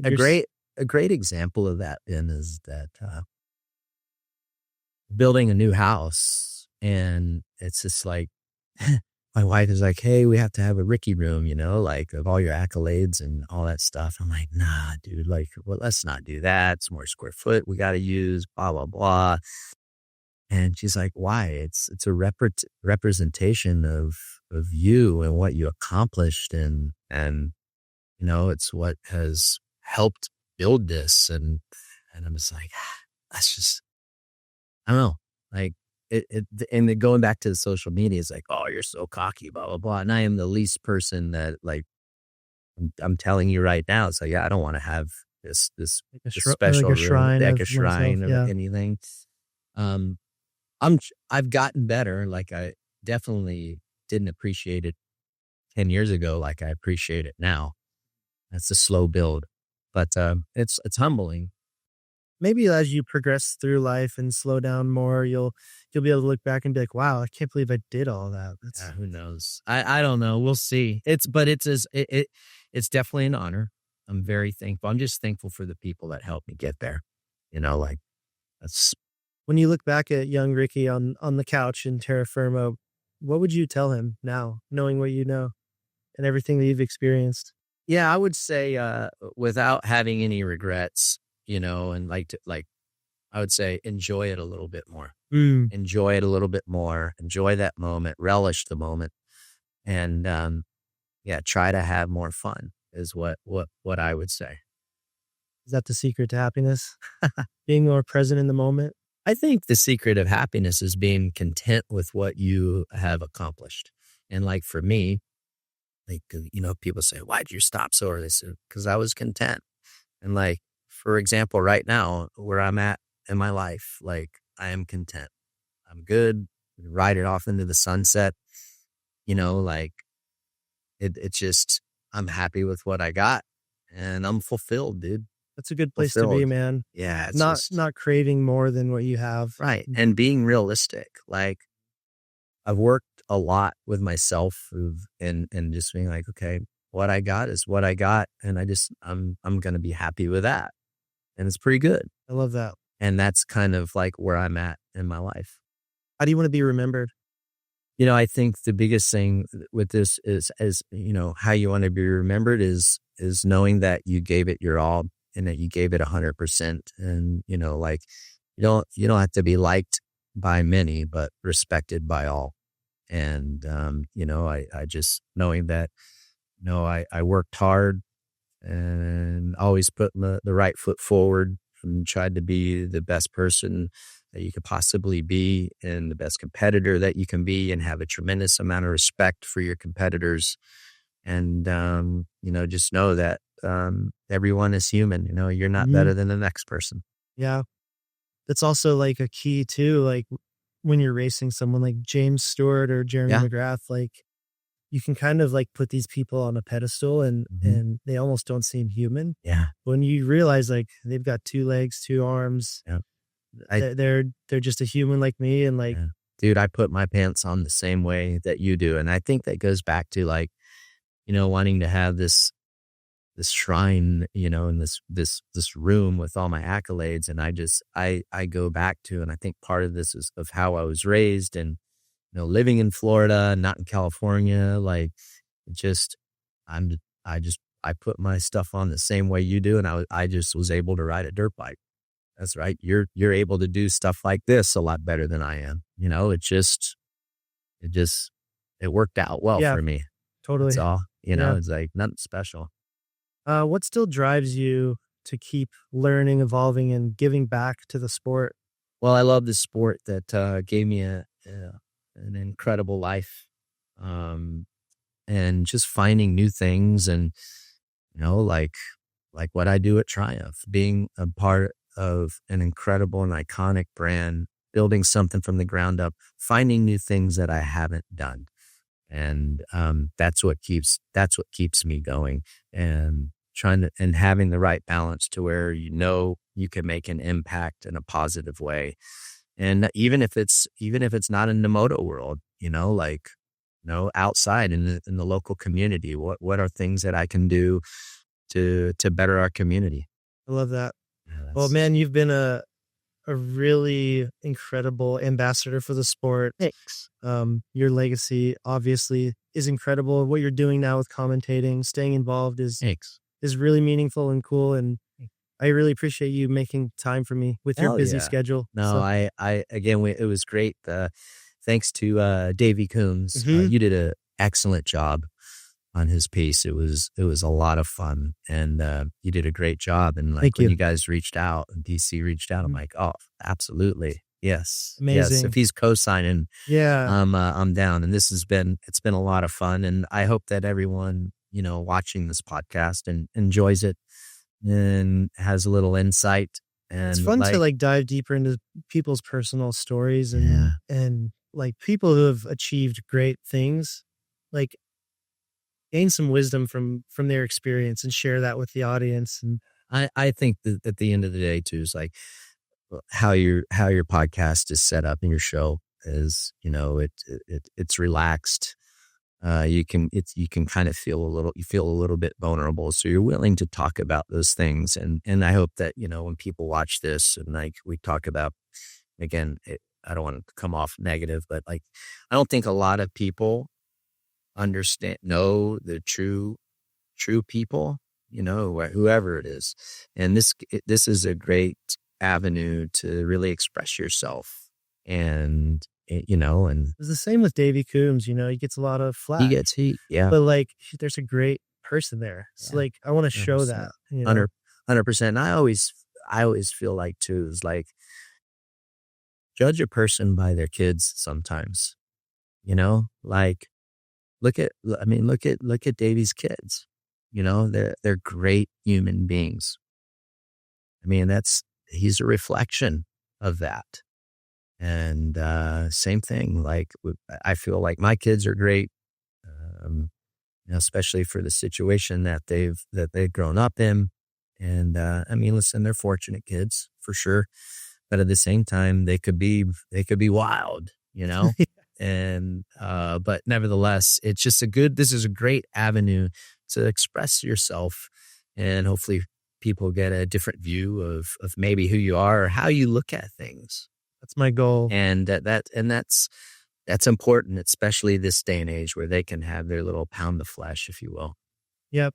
Well, cheers, brother. Thank you very Thank you much. so much. We appreciate it. This was awesome. All right. We'll talk to you soon, buddy. Yes. I want to give a shout out to my amazing sponsor, Rider Justice. There's a lot stacked against us as riders. The unpredictable things that can happen out on the road, and there's a general negative perception of motorcyclists in the courts when something unfortunate happens. Thankfully, there's someone out there who's been fighting for us, like really fighting for over 25 years, and that's Scott O'Sullivan of Rider Justice. Scott is not just a lawyer, he's an advocate for riders. The kind who shows up to rallies, sits on nonprofit boards, gives free legal advice to riders in need, and truly fights for our rights. He launched Rider Justice to stand up for all of us, on the road, in the courtroom, and in our culture. If you've been hurt in a crash, if you've lost someone, or if you just want to know your rights as a rider, go to riderjustice.com.